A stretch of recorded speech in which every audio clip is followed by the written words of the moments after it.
more part of that shit than. What do you mean? Why? I mean, I don't think Texas was all that different. Y'all are a sand state. We're a sand state. I mean, right? I mean, if the nuclear bombs were going to be dropped, it would have hit probably Los Angeles before Dallas. Y'all didn't do that? I remember I was too big for Pop Warner, and for football here in California. In Texas, they'll find if you're a big guy, they'll find a place for you on the football team. And junior high, I mean, they had football teams in middle school. They don't have anything like that in California because of the liability laws and stuff like that. In Texas, football is almost like a religion out there. Yeah, but see, you have to understand that that's a subculture that I'm not a part of. See, I'm more a part of the culture that is the country club and the Mercedes, the Volkswagen, the BMW. Now, what you're talking about is the people that are drywallers, that wear gimme caps, that drive old pickup trucks, they have dogs that aren't pedigreed. You're talking about that culture, okay? That's not what I'm a part of. But seriously. But you're also a female, too. You're not part of that culture because you're a female. Well, there's a lot of females. Well, even if what's that? There's a lot of females that are a part of that culture, Brian.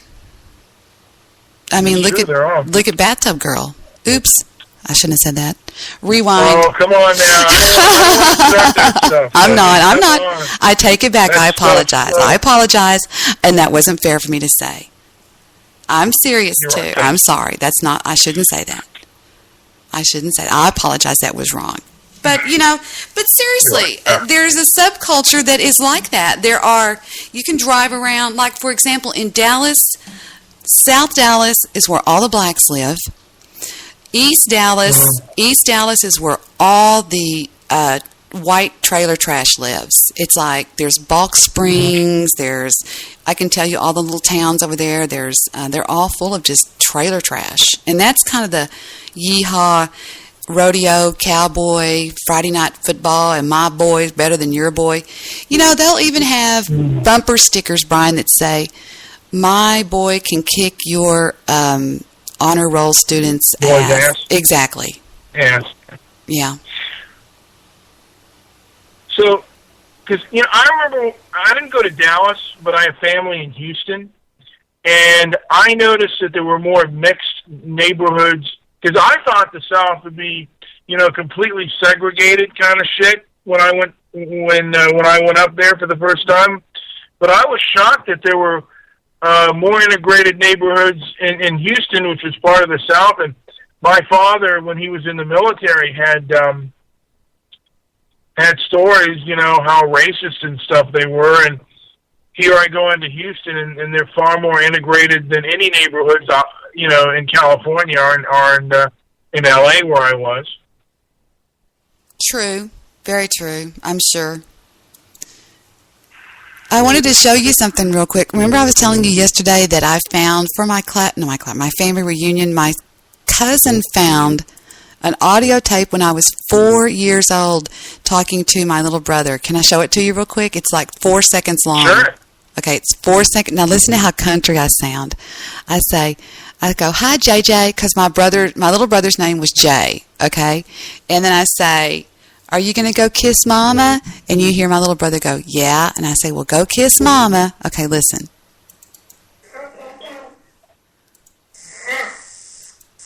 I got to change my settings. Hang on, Pumpkin. I have my sound settings set wrong.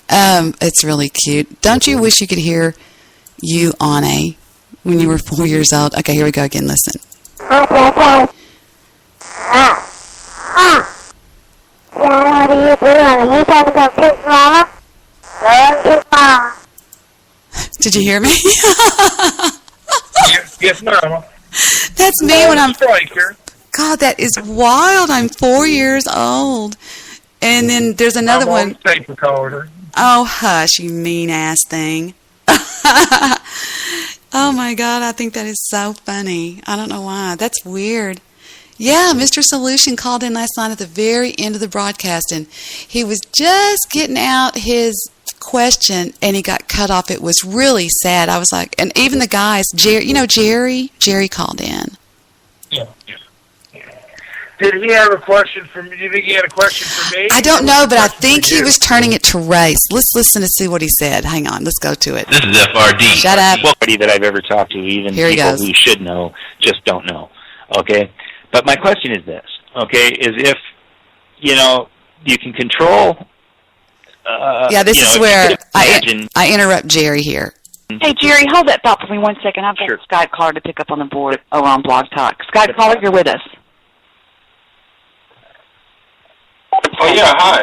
Good evening. Hi, Mr. Solution. Hi. Okay, there's only 45 seconds left. Watch. Or... Yes. Good. Hi, welcome. Just chime in whenever you feel like it, sir. This is Mr. Solution, Jerry, and Alpha Dog. Hello. Hi, Jerry. I met Alpha Dog the other night. Yeah, I was just going to... there's what we like to call an a fortiori point, and I don't know... 34 seconds. I'm sure you touched on a lot of things, but the two areas I think that are pretty much most important are the money and the relationships. They've destroyed the relationships, the American relationships between the man and the woman, and part of that, it does impact upon the money because they kicked the woman's ass out of the home, not because they gave a shit about her realizing her potential, 5 seconds. but because it was a way to further destroy the family and tax. Now you have... And that was it? Yeah. Isn't that sad? Oh, my God. Well, the one thing I don't like about Mr. Solution is we all have opinions. And if you, question or, think something differently, he almost goes on a fucking rampage attack. I wonder what that is. And Stabby... That's got to be something. What? What is Stabby saying? I'm not over there. Oh, Stabby says, Todd says, I'm working for you. You think Todd is my master. Whoever disagrees with either of you automatically on either team. The one thing. Oh, okay. The one thing. Anyway. What's the one thing? Oh, okay. We love you, Stabby. I have no idea. I love you, Stabby. I've always loved you. Go ahead, Brian. I'm sorry. It was the one thing question mark. I got my mind rather distracted. Mr. Solution, if you disagree with him, he goes on personal attack. And for me, with regards to sexuality and race, first of all, sexuality has been, it has been from time immemorial that known that women have a higher, the men have a higher sexual drive than women. And for him to, basically point out one piece of information, which is the Texas University study, and put that out as the absolute gospel. And if you haven't read it, well, you're just behind the eight ball. And then also the question of race. I mean, the theory that race does not exist is a rather new one. And it's not necessarily, it's not necessarily that widely debated. I mean, they just say this now is fact. I mean, we used to believe that there are, there are ethnicities and then there are races, and for him to come on as strongly as he does, stating that race doesn't exist, and he's got to know that what he believes is kind of, I would say, politically correct notion of race. I don't know if that made any sense, but that's kind of where I'm standing. Well, okay, I will give you this. I agree that if you disagree with Mr. Solution's opinion and he doesn't already not think very highly of you, he will come on the attack to prove himself right. Now, the one thing that I disagree with him vehemently, how's that word pronounced, Brian? Vehemently? Vehemently. Okay, vehemently is that I should try to make my friends, quote unquote, rise to my level of intelligence. I mean, and I'm not saying I'm intelligent. I'm quoting him. So, I don't understand what he's talking about because, like I said, I mean, he's the only one who behaves in the manner that he does. That I've seen him behave in the manner that he does towards me and other people. I mean, he's a very forceful person. And, it's kind of off-putting. I think it makes for good radio, though, when we argue. I mean, because I don't think you can, because I think we both there are things we really don't like about each other, and I don't think you can hide that. It's like that we're not that good at actors where we could really pretend. Does that guy just... the other night... I want to ask you, the other night on your show, I was listening to, I think it was the Archive, Mr. Midnight Movie, and you said, and I quote, "I honestly believe that you just cannot hide a hate that he and I have for each other, that I honestly cannot stand him, and I believe he honestly cannot stand me." Do you believe that? Because I've always thought that. Yeah, no, we can't stand... I can't, because I find him very undiplomatic and very, just a real loud know-it-all, and someone who has absolutely no diplomacy. Very aggressive, and he doesn't give a shit that he's off-putting. So, I don't give a shit about being off-putting to him. Every time he calls into your show, Brian, he says... and I'll say, we're talking about red balloons and tree tire swings. Okay? Now, Brian is not intelligent enough to know what a red balloon is. He's an absolute idiot. And I go, what? Where the hell did that come from? And he does that in front of people, in front of other people. He does. I wonder if there's any other shows that he goes on and he talks about me. Or I wonder if he's been like there are shows that have the Mr. Solution rule, like they've just banned him just about everywhere except for you and me. I don't know. I really don't know. But I do know that when I was forced to listen to Todd's show, which I started listening to the wrong one, he started talking about Mr. Solution, and he said that Mr. Solution is great radio when he fights with Brian on Debbie's show and sometimes on your show. But on my show, I'll have to admit it's a little bit more entertaining because I give you more of a voice. And on your show, it's just him. But on my show, you get to go back at him. You know what I mean? Yeah. Well, he's on my show less, but like I said, anytime we're on, even though the guy disgusts me, it's like it's like a fighter wants an easy fight, but the fans want a good fight, and that's what he gives. He gives a good fight, He's not fair. He's not diplomatic. Right. He doesn't. He doesn't fight the way you want. It's not even a boxing match, because in a boxing match there are rules. This is like this is a street fight. This is out out in the back alley somewhere where we're throwing kicks, punches, and picking up shit we can find. Well, and he tries to go for all the soft spots in people's lives. You tried to kill your father. I know you did. You talked about it once.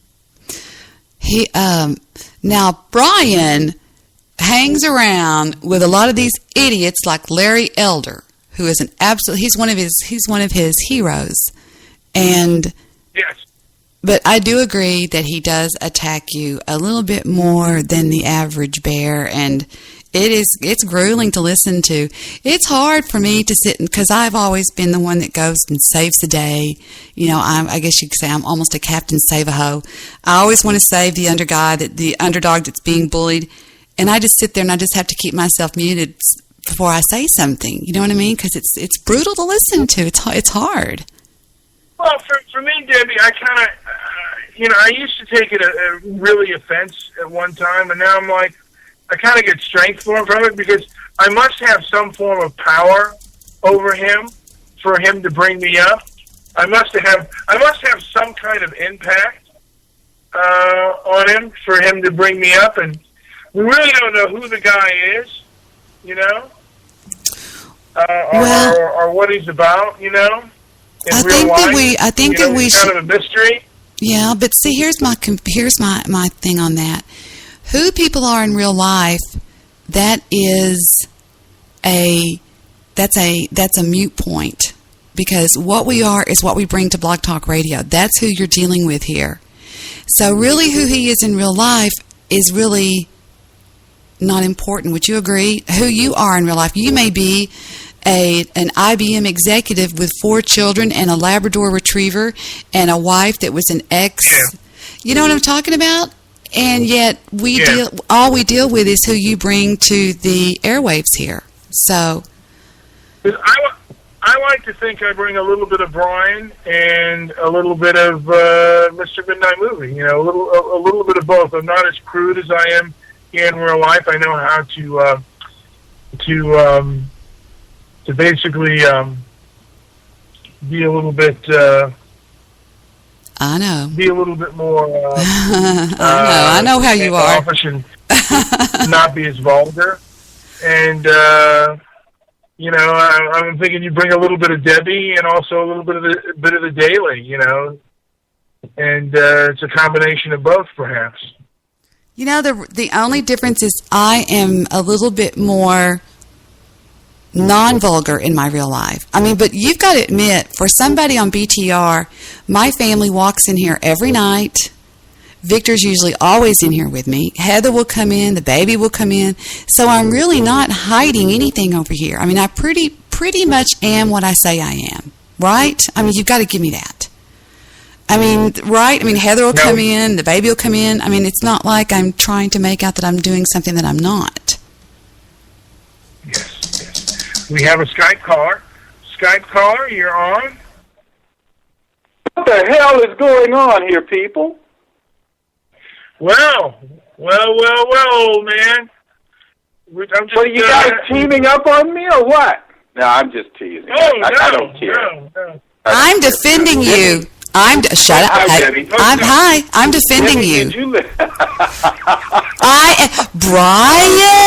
Brian, you tell him right now I'm defending him. Did you listen to his show? Yes.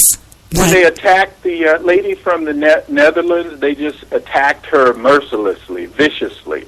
Well, I have a tendency to do that with ladies that put vodka in their milkshake. No, but she wasn't drinking. She said it was her. You hear that, woman? Well, wait a minute. I was asking Debbie, if you don't mind. Debbie, did you hear that show? When was the show? Was that on? It was Thursday. Thursday night. Yeah. And now, I think you were undeservedly. I didn't call in to the show. It was just too filthy for me. But you were undeservedly, I think, Debbie, called a bitch by JP, because he was going on 3M's observation that you had not posted the show that we had done. Yeah, it was on there. I never took it down. I think he was kidding. I did hear him say that. I do think he was kidding. You know what? Actually, let me say, you did. What happened was they had some reason they'll put the dates. It's like everything was 3 months ago. Really? And then it became yesterday. So yeah. Oh no, I never took one down. No. I mistakenly said that just because BTR's failing. You should sue them for $1 million. And give but me, I did hear. My father won't give me anything of my inheritance. He's leaving me. No. I give you so much encouragement. But BTR, that's an interesting point you just brought up. We can allay the fight for just a moment. BTR, why do they go to this 1 month ago and 4 months ago? Why not just put the date? What's wrong with the date? Well, I think it was just a glitch, but I think they should absolutely. No, that's the way they're chronicling. That's the way they are chronicling shows now. Well, I'll tell you one thing, Mr. Solution. Am I on mute? Am I on mute, Brian? Go ahead. No. We can hear you.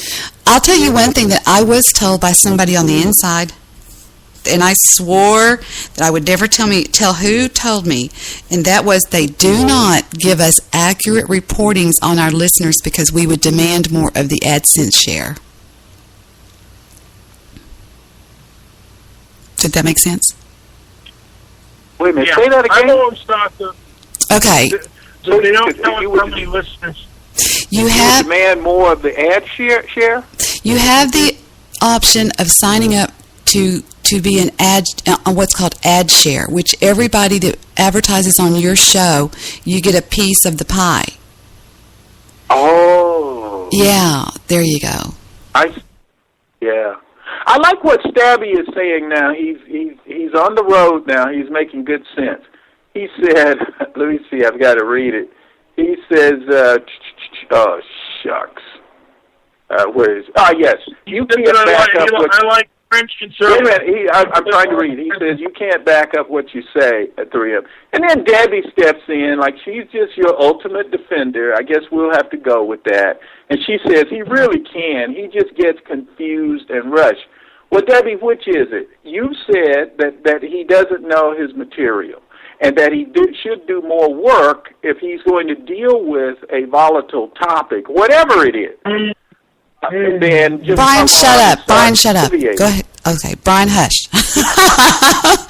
I said, and I stand... No, Debbie, and you misconstrued what I was saying last time. I wasn't saying that you should attack Brian. I was simply saying it's almost like you put your brain in neutral when it comes to Brian. You don't ask him any incisive questions that would get to the heart of the matter. And you don't do anyone else like that. There's no one else I've ever heard you treat with kid-skin gloves like you do Brian. And you act as if Brian is some delicate chandelier that he'll just break, at the tiniest vibration.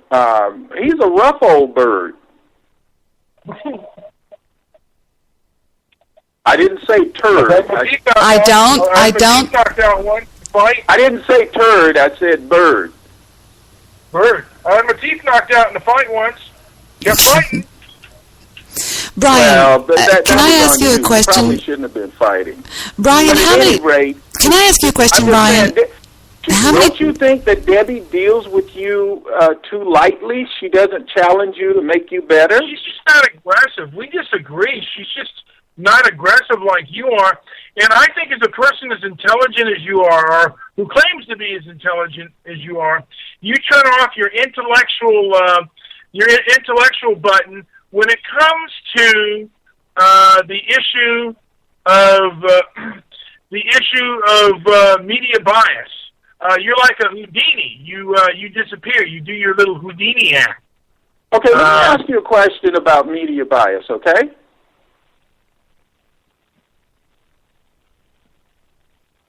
Did you leave the room? Are you there?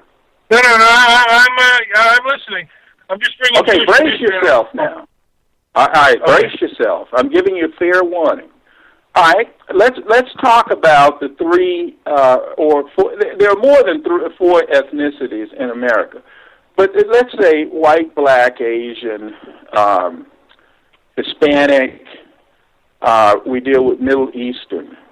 Okay, how much media coverage do you get of Middle Eastern violence on anybody or Asian violence? It would be as if some of those people didn't exist, and they commit violence. I hear, for example, there were Asian students committing violence, just terrible violence. They were part of gangs. So, I mean, have you ever thought about that? The media doesn't say anything about them, generally. Okay. So you're saying that, and you're talking about this country, correct, Mr. Solution? I want to introduce I'm talking about Pluto. Of course I'm talking about this country. Come on. Oh, we're talking about this country. Yeah, I want to. Yes, I want to. My Jewish producer, are you there? I do believe that we will be arriving at Pluto in 2015. The New Horizon. No. It's on the way to Pluto now. Pluto. What's up, Jay? What's going on, JP? May I call you the Serpent? You may call me whatever you would like, sir. How are you tonight? Yes, and that's going to remind everyone that this Sunday they will be doing, Debbie Daly and Mr. Solution will be doing Genesis. That's right. I've been preparing some lectures for that. Well, you get me really. But go ahead. I want you to respond to the question. I've drawn a parallelism here for you to chew on. So start chewing. You have drawn a parallelism. I don't think there's any comparison to the types of violence that blacks do to whites in this country, and the media. Start over, please. I said I do not think that there is a comparison in this day and age that blacks do to whites violently and the racial vendettas that they have against whites in this country. And the media, because it has, in my opinion, white guilt, it tends to cover things like that up. It doesn't cover it as hard. Okay, I think you totally obfuscated the question. If someone murders someone, first of all, I have heard figures in the 85th percentile where whites commit crimes against each other. It's only about 15% of crimes that all the other groups collectively commit against whites. And if you break that out, I think the crime that blacks commit against whites are something like 5 or 6%. But nevertheless, if someone murders someone, that takes precedent, period. So I think, but I'm asking you the question for you to respond to it. Now, I know you're like hatching an egg, as it were. You're the racial egg. Wait a minute. You're the racial egg hatcher. Well, shut up first so I can finish my statement, if you don't mind. Thank you. All right. So you're the racial egg hatcher. So what I would like for you to do is respond to the question intelligently, based upon the parallelism that I've drawn. Can you do that? Will you do that? So, okay, because what you asked was, why don't they talk about Arab violence and Asian violence? Because it just doesn't happen to the degree that black-on-white violence happens. And you're right with murder, but as far as physical assault and rape, it does happen it does happen more frequently than not. And when you're talking about murder, like Trayvon Martin was a big case. The Byrd case got national coverage, but this shooting of an infant by two black robbers of a white infant got rarely any coverage whatsoever. And that had to be racial animus there.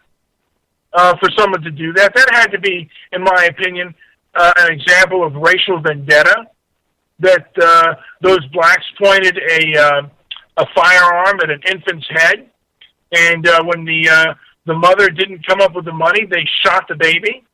There had to be some form of racial vendetta there, in my opinion.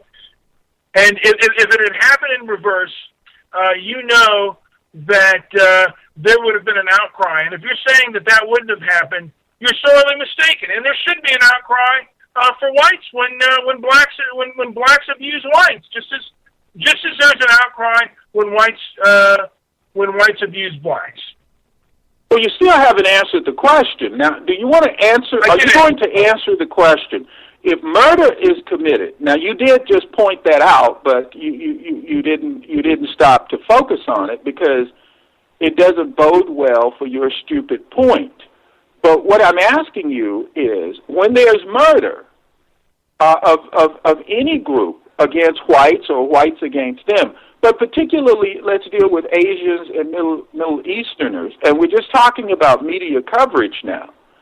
Why doesn't the media cover that? You would think that Asians or Middle Easterners, and there could be some other groups too, but you would think that they don't commit any crime. So murder is pretty horrific. So what about that? Well, I've just told you that it happens with a lot less frequency. Hey, Jewish producer, I have to go to the bathroom. If you can cover for me for this Scat Saturday. Oh, yeah, I almost forgot about this being a Scat Saturday. Yes. So cover for me. Well, I go to the bathroom. Solution, continue with the bloviation here. I was listening to this point. Okay. Well, he was stating, and I'll state again, he was stating they don't point out Asian or Arab crime. And that's because, in my opinion, it probably doesn't happen as frequently. Mr. Solution comes off with these off-the-wall, off-ball questions, in my opinion. That wait a minute. You shouldn't prejudice the question now. You've done a horrible job at butchering it, and you haven't answered it. Go dance your ass to the bathroom. I don't want you to piss on yourself. Okay, but the point of it is, JP, maybe you can shed a little bit of light on it. Yeah, we are designing a special Mr. Midnight diaper. We're designing a special diaper for him for the show.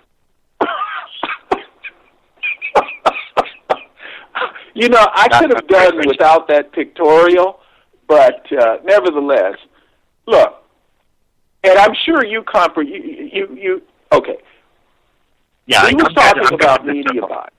He was talking about media bias. Murder is horrific.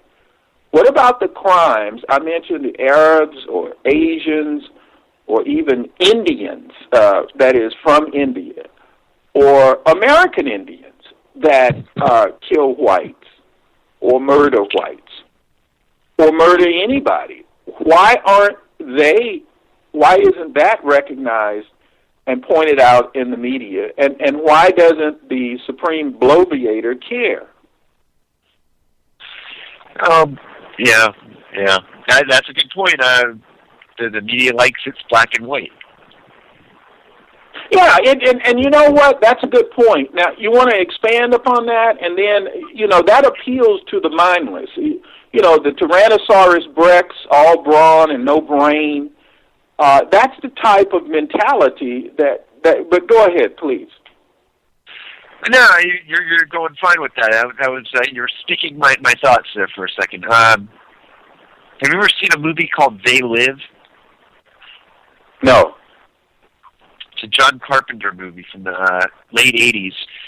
It's real good. It shows some interesting media biases, but it has a lot to do with subtle references to the issue of black and white, and that's what. But it throws out some other curveballs. That wasn't a movie, Jewish producer. That was a Twilight Zone episode. Which one? They Live? Yeah. No, that is a movie with Roddy Piper. Roddy Piper. There was also a Twilight Zone episode called They Live. And there may be, yeah. It was the same thing. I don't know why I don't remember that. What was was that a similar theme? Yeah, exactly. It was aliens and it was racist also. Yeah. Oh, okay. Yeah. Just saying. Oh, okay. Okay, that probably could be what the movie was based on, for all I know. Maybe Mr. Midnight Movie knows. We'll have to ask him when he's done taking his shit or whatever it is that he doesn't do before the show. Right, so you want to go ahead and expound on that thought there, Mr. Solution? Well, I'm sorry, which thought was that? Just with the media bias focusing on black and white. The media appears to be racist itself. It just focuses on that. And it knows that the average person doesn't know anything about racism, or probably doesn't care, and certainly isn't going to learn that much. And Brian has taken up this cross. Now, Debbie, I disagree with you about bringing who you are to BTR. If you're a ne'er-do-well and a worthless, shiftless person, I think that comes out. And also, I think Brian, who kicks Brian's ass relentlessly, are women. You know, he wants to pay them, and talking about walking on eggshells. You remember the other night, and I would like, if you can hear me, to respond to this. I can hear when he said he didn't want to say anything to a woman that he was potentially interested in getting sex from, because he didn't want to, turn her off. Now, that's the ultimate walking on eggshells. And you can chime in on this too, JP. I'm not going to talk about his dating life. Well, I will admit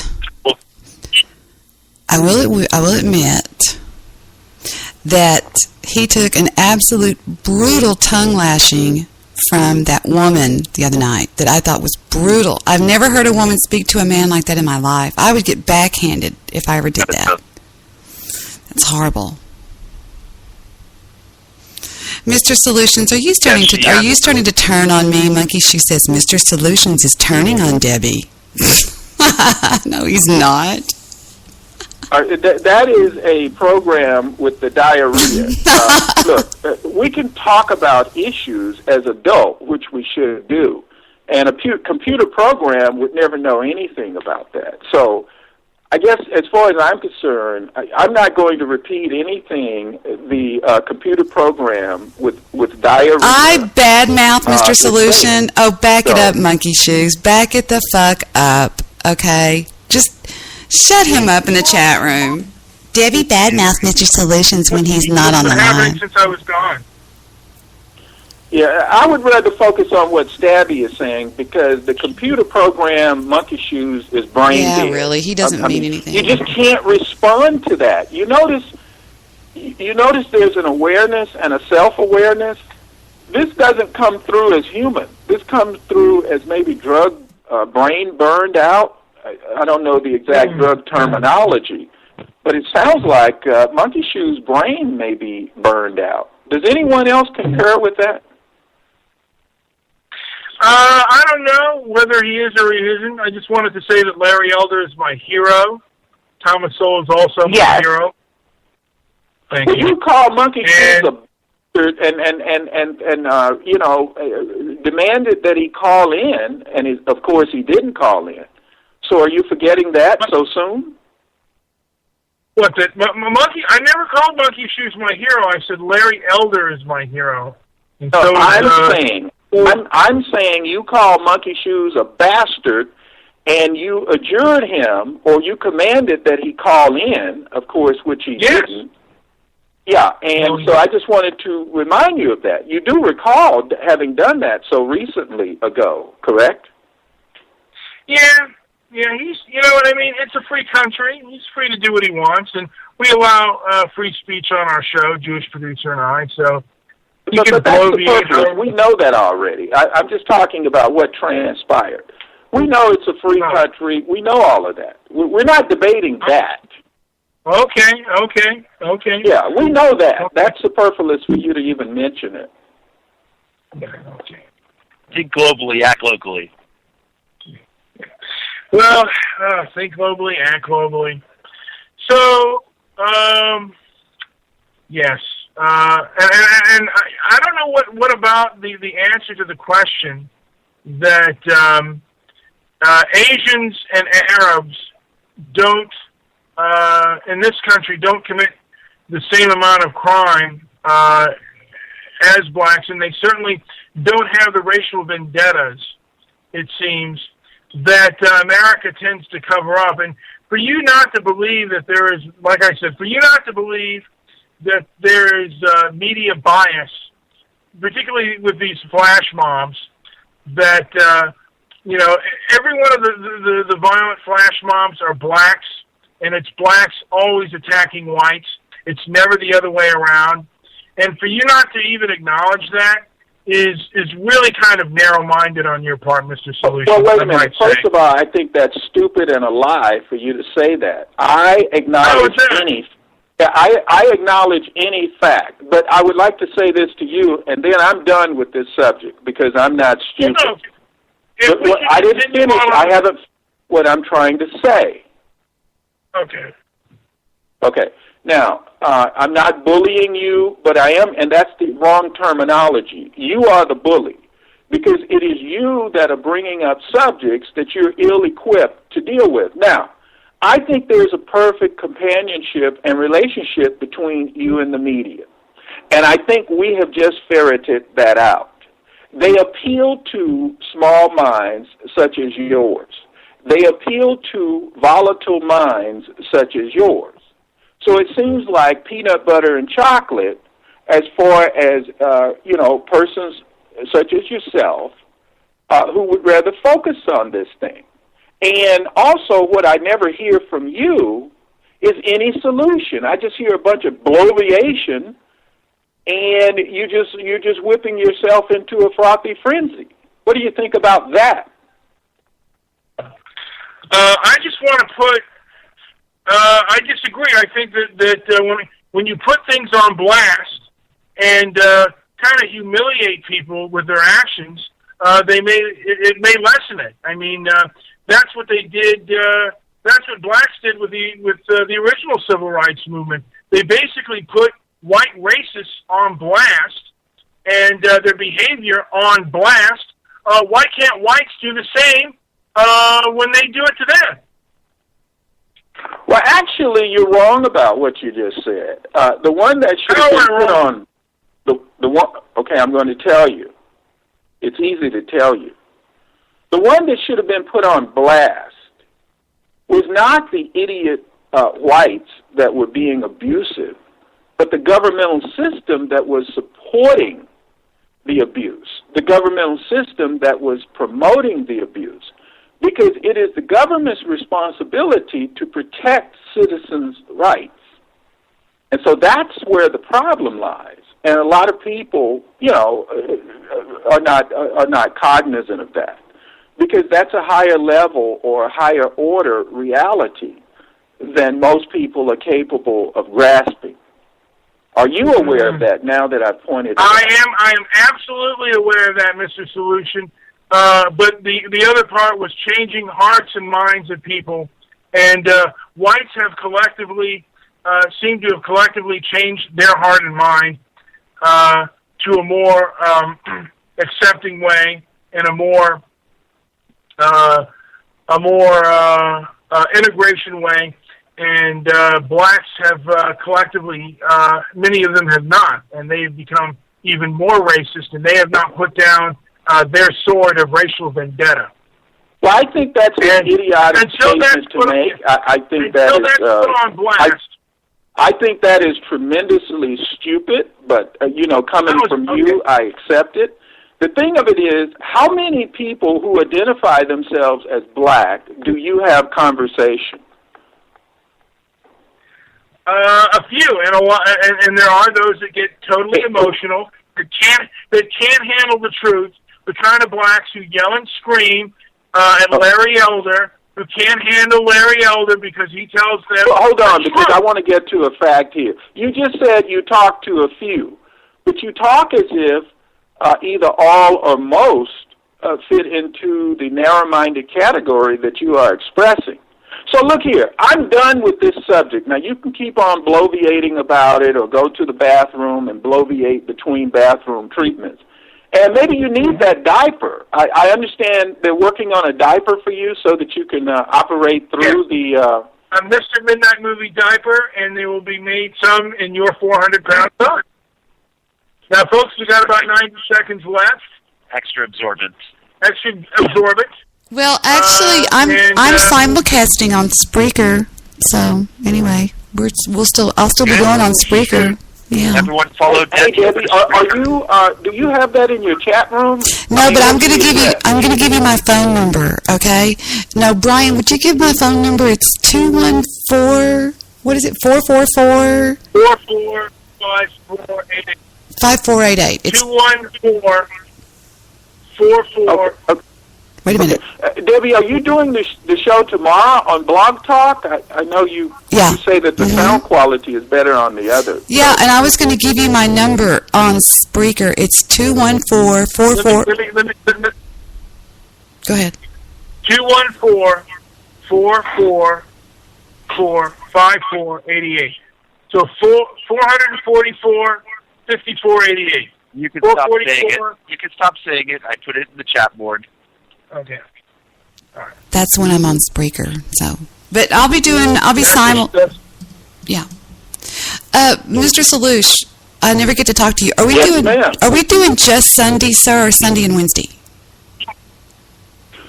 Well, let's see how it goes. Okay. And I was a fan of just Sunday because everybody will call in. Everybody's looking forward to it. They're all rallying already.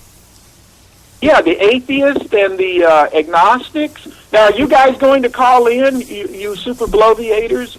Are you guys going to call in and ask questions or give your perspective? I will listen to the show, and if I have a question, I will call in and ask a question. Yeah, I enjoy Genesis. Yeah. The band and the Old Testament. Yes, with Peter Gabriel.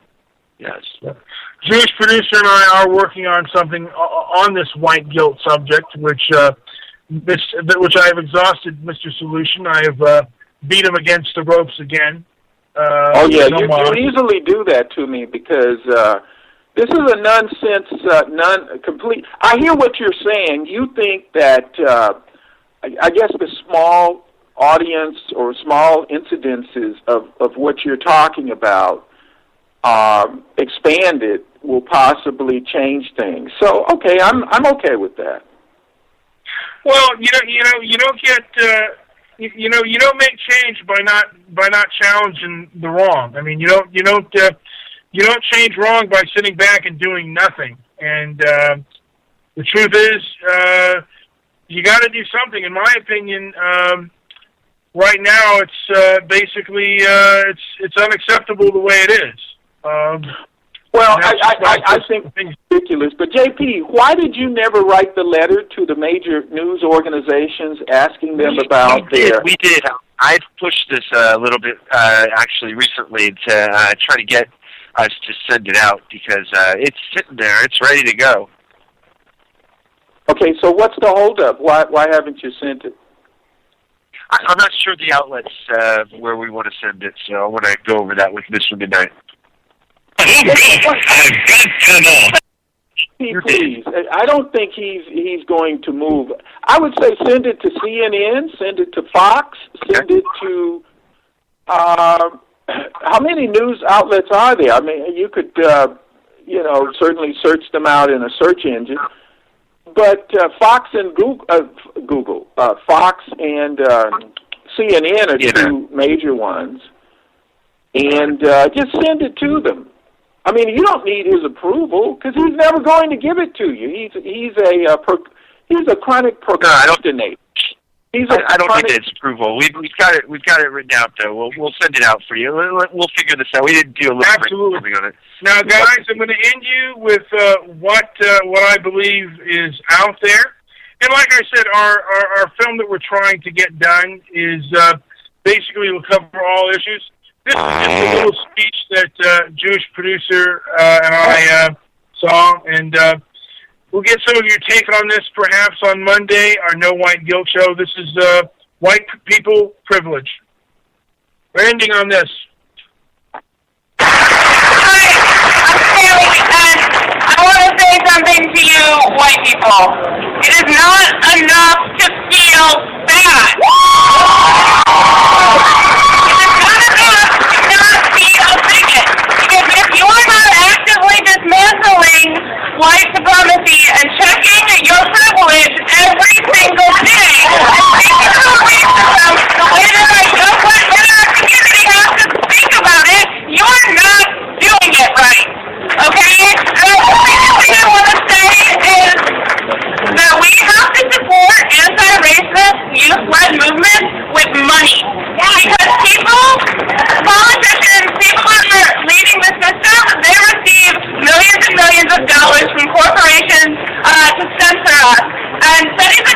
working class and poor people actually give more to social justice and political movements and community organizations than the wealthy, because it's up to us to give a shit about it.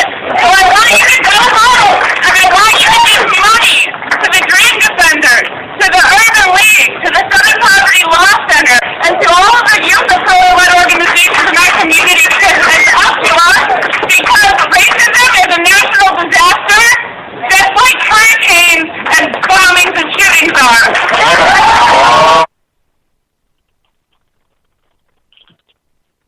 Thank you, folks, for listening.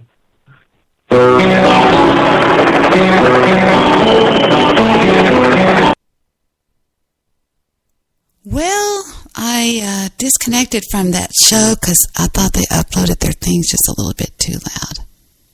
But it hurt my ears, to tell you the truth. Yeah, so tomorrow night starts the beginning of the Sunday night 9-week study into the book of Genesis in the Bible, and that's interesting, very interesting. We did one before, and it was very interesting. It all started on April, one night, no, I believe it was March. No, I made a thing where it says that this is how it all started between me and Mr. Solution studying the Bible. And I don't know what I'm going to get into. I want to ask you something. What happened with your divorce? Now, what I usually say, what I said to my daughter is, the common denominator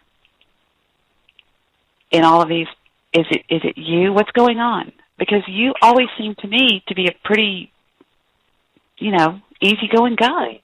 Yeah, well, the first two, the wife walked out on me. This last one, I was the one that walked out of that. So, we were two people that still love each other, but we can't stand each other, if that makes sense. Do you think it gets Monkey Shoes to shut the chat room down because I'm sick of his fucking mouth? Any male that calls me, he just sits and berates them, and I'm not going to have it in the chat room. I can either kick him out, he's going to come right back in his butterfly wings. I'm sorry, hold on. Butterfly wings. What I'm trying to figure out is the trolls in the chat room, do they, I know they live in single wides, rent to own, but do they all live in the same one? That's what I'm trying to figure out, because it looks like they all got the same, now, honestly, I don't know who Stone Drunk is, but Stabby McHugs, I just can't say anything bad about Stabby. As much... No, that seems like a good one. If Stabby went off and burned... Oh, butterfly kisses. If Stabby went off and started a hate campaign to have me killed and burned crosses in my front yard, I couldn't hate the guy. Monkey Shoes has been John Brand, Ralph O'Rama. Do you remember Ralph O'Rama? No, John Brand. What about Peter Bergden? No, I remember some of the stupid names, but I don't know, Monkey Shoes is pretty stupid, too. I don't know. He is like somebody that is always hanging around here, but I don't know. Butterfly. Hey, he keeps the ratings up. God bless him. Well, poor John Brand. I will approve the messages unless they're tacky. I mean, John, seriously, somebody like this is a friend of mine. He doesn't want to sit and listen to you say, Dave, your impersonation of an ignorant redneck is very impression. I eat it up. I really do. All right, I'll let it rip. Take it. Yeah. You're on your own. No, they don't bother me. Like I said, they're all living in a single wide, stealing cable. Yeah, it don't bother me. I wish John would be nice. I don't think he would. If I were to fly over He's not an ignorant redneck. You are an ignorant Australian. He's from Australia. I do have a big... Oh, Australian, okay. I was going to say I like their accents, but over there they're not accents. And I do have a bad Southern accent. Here's his voice. Listen to his voice. I haven't got a superior intellect. You don't have a superior intellect, Ralph. You're a fucking troll. You're a piece of shit troll. That's all you are. You're nothing more. Right. Like, that's when the first time, 4chan trolled you, I was trying to give you advice in private chat saying, say this. What a better cover. What? Oops. Let's take a I wonder if he sounds dumb in Australia, you know. No. I know I sound bad here in the States, but I wonder if he sounds like a dumb wanker or whatever the heck they are over there. I don't know. Skype caller or unknown caller, you are on the air. Go!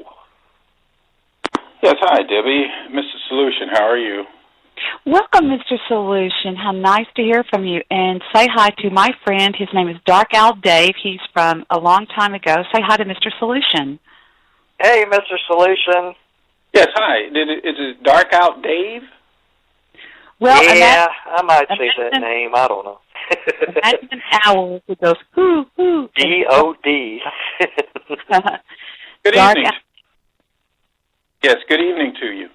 Yeah, I just returned from I was worshiping with some Spanish-cultured people, and they were dealing with they showed a flick about homosexuality, but that's not what I'm interested in discussing. I'm interested in taking up on the topic of dealing with God, I guess, and evidence for God, and I really wrestle as to whether or not I should call regarding this subject, but I guess some better part prevailed, and here I am. Oh, yes, and I love when you're on the show. It just brings my IQ up 20 points. I just love it. Well, thanks, Debbie. That's a nice expression. No, what I was concerned with is I hear people say I've listened to so many arguments about God, and I guess I debate with atheists and agnostics from time to time, although I don't find them very impressive, unfortunately. For example, my BTR son calls himself an agnostic, and he's not really conversant with what the words mean. But at any rate, an agnostic basically just says, I'm ignorant. You know, a before a word reverses the meaning, agnosis or agnosis, no knowledge. And I think many people retreat to that state because they're rebels. And I'll just leave that as a statement, as a standalone statement, and I'll shift to the atheist.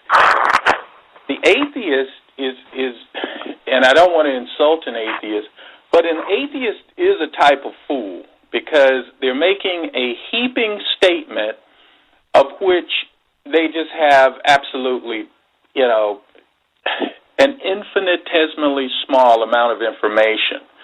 Because I often ask atheists, and I know this is not convincing to many of them, and I'll get to the suffering issue because I think that's the biggest issue that people who have a legitimate beef with God wrestle with. Yes, but, I will agree. Yes. Yeah, that is a recurring theme without a doubt. Now, the book of Job, and I used to ask, it seems like there's just a super amount of redundancy in Job. But actually, when you critique Job well, and I don't purport to be the best critiquer of Job, but every question that could ever be asked, uttered from the mouth of man and woman, is dealt with in the book of Job. And it's really interesting how God deals with Job. In that book, he doesn't even answer Job's questions. He just absolutely rips Job a new one when he starts to ask Job really questions that we have only begun to find out today. A lot of scientific questions, engineering questions, questions of quintessential origin. I mean, very, very profound questions he's asking Job. Now, there is a lot of humor in the Bible, and I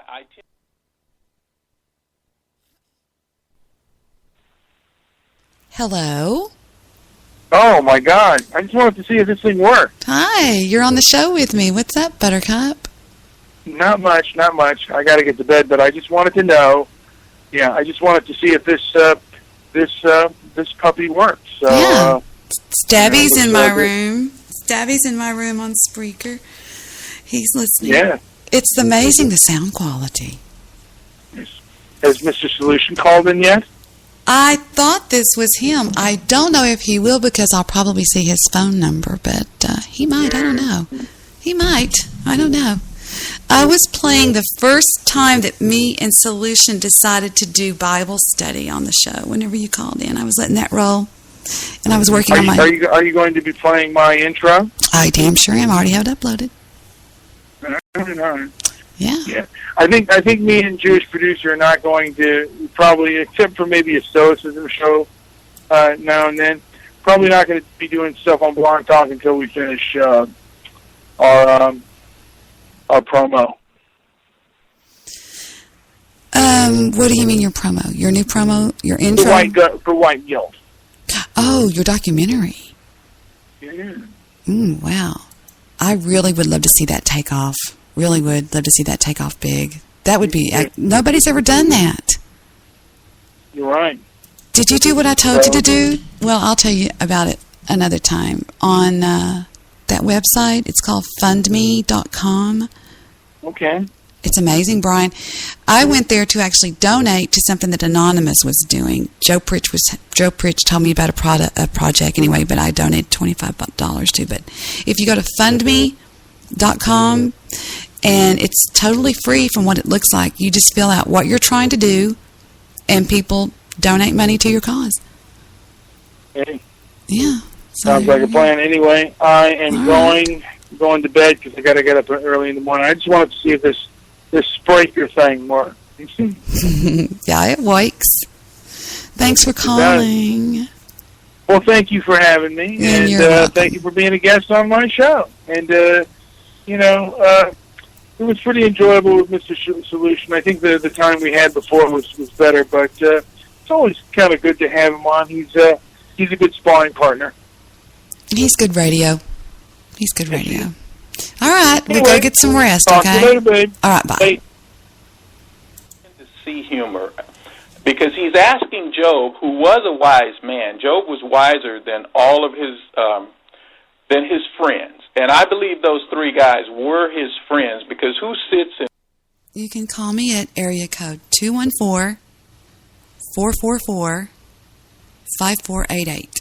That is my number here into the studio. 214-444-5488. All right? How about that? And commiserates with one for 7 days without saying anything, and is not their friend. But they did have a warped view of God. And I think we can get a better view of God. You know, I was going to say something that I feel like I should say. People ask me sometimes how I'm able to do this at night. Well, let me tell you exactly what's going on right around here. Stephen is asleep because he's working third shift right now. He's going to go in around 2. All right? Heather and the baby are sound asleep. She went on a date tonight. And Victor is utilizing his time to do whatever he wants to do.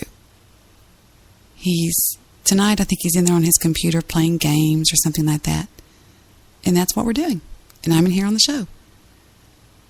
So it doesn't cut into any of my family time, quote unquote. I wouldn't be here if it did. I didn't even start doing this until after the kids were grown.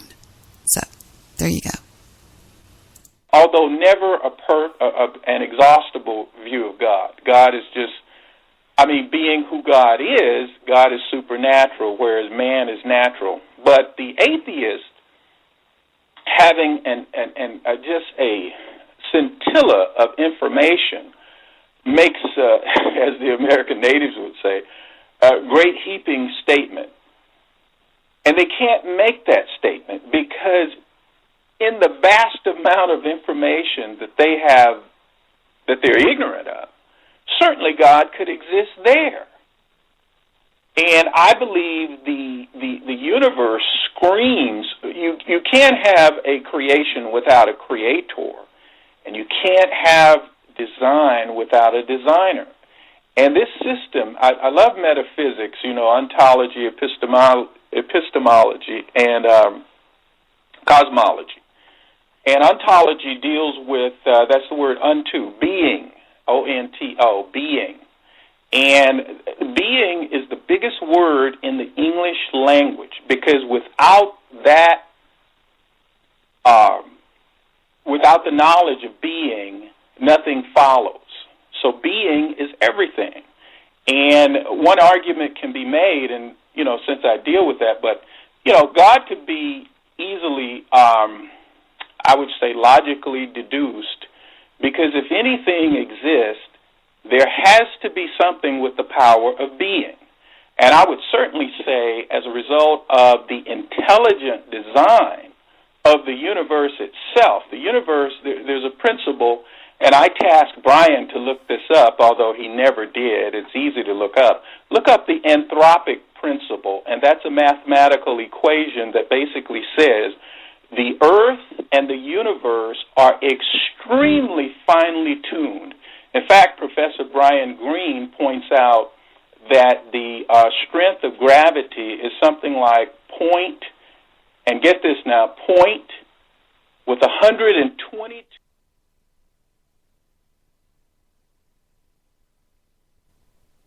On this screen here. Welcome to the Debbie Daily Show. This is Scary. Who is this? This is the news guy, and this is also P. Dembski. This is Paul Dembski, Debbie. Hi, how are you? I'm not talking to you. No, I'm joking. I am so sorry I stood you up from the bottom of my heart. I actually didn't know. I actually didn't realize I was booked. But as I told you, I am a little intimidated because of you, and I didn't know if there were going to be other guests on there with us.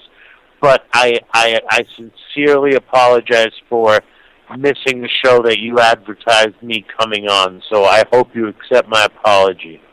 I will. Of course I will. Damn it. Okay. That made my night. You forgiving me made my night. So how are you guys doing, both of you? Well, I was worried because it's like I'm thinking that I failed the audition test or something, and because you haven't invited me to come back on your show again. And you know what I said about you tonight on my show? Uh-oh, what did you say? I said, here I met this guy on the internet, fell in love with him, and I've never heard from him again. See, there you go. Now I was trying to reach you, but I don't know. There was no response all evening. I was sending these instant messages to you, and you weren't responding to me. So I figured, finally, all right, she's responded. So now we're back. Really? And News Guy was responsible for me being on this call because I thought you were mad at me, and I know you were just probably playing, but all your sad face emoji. No, I wasn't playing. I really did. I told everybody I'm going to have this guy tonight on my show. His name is Paul Dembski, and I talked all about you, and then you never freaking called in. I was so pissed off. Well, no. 1,000 apologies, but I'm on now, and I don't know who's on the air with you, but just me. I want to thank News Guy for putting us through here. And now, Debbie, did you speak to one Martin Lindstedt last night? I think I did. Now, who is that? I spoke to so many people. Who is he? He is a Christian identity preacher who was a bit of a loose cannon, and he calls into my show all the time, and he's also wanting to call into this particular call right now. But no, I did not. Now, I wanted to ask both of you a question now that I have you both here together. Y'all both were dealing with Chuck from Vancouver. What is the story about that? Well, it's a long story, but basically I thought that Dembski was setting me up for a troll, and because Chuck's call was like overpowering my voice on the because it's like the talk show system is really screwed up with the whole thing. So and then he was doing all sorts of weird things on the call, and then I just needed to cool off. So I just was ignoring Dembski, and he kept sending me these instant messages over Facebook, and so then I just blocked him, and then Dembski got completely mad at that, and then he started to declare war on me, and he started to do 5-hour shows where he had everybody on completely trashing me, and that just made me more angry, so I needed more time to cool off, and then it wound up being the whole week that I didn't do any shows until yesterday. So that was the whole thing with it. And if I can jump in, the bottom line here is that News Guy and I are friends, and he needed some time to cool off, but I was not in, I keep saying the word, I wasn't in cahoots with Chuck at all. I don't know if you're talking about the fact that he outed himself and gave his name away, which is Chuck Langenberg. But after News Guy got a bit upset, I gave him some time thinking he was going to come back on, and he never came back on. So I interviewed Chuck for 2.5 hours. So I have 2.5 hours of lunacy on my page that I sent you, so you can learn a little bit more about Chuck, because I was asking him if, he's a targeted individual. Have you dealt with targeted individuals on your show? No. I've had people think that I'm a targeted individual, which I'm not a targeted individual. I was targeted by one group. I think you are, because, the thing is that they have this whole Encyclopedia Dramatica page on you. And you believe it? Wait, let's stop right there. Do you believe Encyclopedia Dramatica pages? No. Well, no. Let's go take a look at my. Let's give you the benefit of the doubt, my love, and let's go look at my I'm going to go to the link of my Encyclopedia Dramatica page, and let's just take a little walk down there, okay, shall we? Okay, I'm on my way. Encyclopedia Dramatica, and then I'm going to look up Debbie Daly. Now let's just take a little look-see and see what they have over here. I mean, do you want to look at this page, because it's not very nice? You must Darling, know about it's hysterical. It was done by a guy named Dr. Herpington and Wild Goose, and it is absolutely all bullshit. They did it as a troll, and I'll show you exactly what it is. Okay, first of all, they say, here we go. I've got it right here, I think. All right. I will say before we get to it, I'd love to score some, drugs off of you. I don't do drugs. I know you don't. I got that. I was seriously doubted that line in the in the troll. Oh, it's just so funny. In the same winter that most of Debbie's antagonists arrived, the Bill Wagner crew, or the BWC, pit two BTR craziest hosts against each other in what would become known as the First Troll War. Their shows aired during the same time slot and both broadcast consistently. Okay, first of all, that's wrong. Before you go on, Debbie, I don't mean to interrupt you, but is Bill Wagner a troll of yours, or is he an ally of yours? Bill Wagner, okay, here's what trolls do. Okay, let's say that you and I got to be really good friends, but they could not stand me. What they would do is they would go to you, call into your show, and say things like, News Guy, did you know that last night on Debbie's show she trashed you for 2 hours and then she deleted it? Well, see, that was the whole thing. That was exactly what Dembski was doing me all week. He has this whole thing with Chuck Vancouver. At least, this is what I was thinking, that he, had Chuck, and Chuck Vancouver is calling into my show with this exclusive that he's Chuck Langenberg. Meanwhile, he had been docked a long time ago, and everybody knew who he was. He had his picture and his friend's picture and his business and everything up there. And so right. And so the only thing I got out of Chuck was whether his wife he had a former wife. And then, but then Chuck is like completely like talking over me, and the system is very screwed up on TalkShoe and all of this. And then he's giving out Dembski's number for his show and saying, "Yeah, I'm going to go on to Dembski's show," and blah blah blah. And I'm like, all right. And then I hung up on him, and then I just got pissed off, and I just ended the show.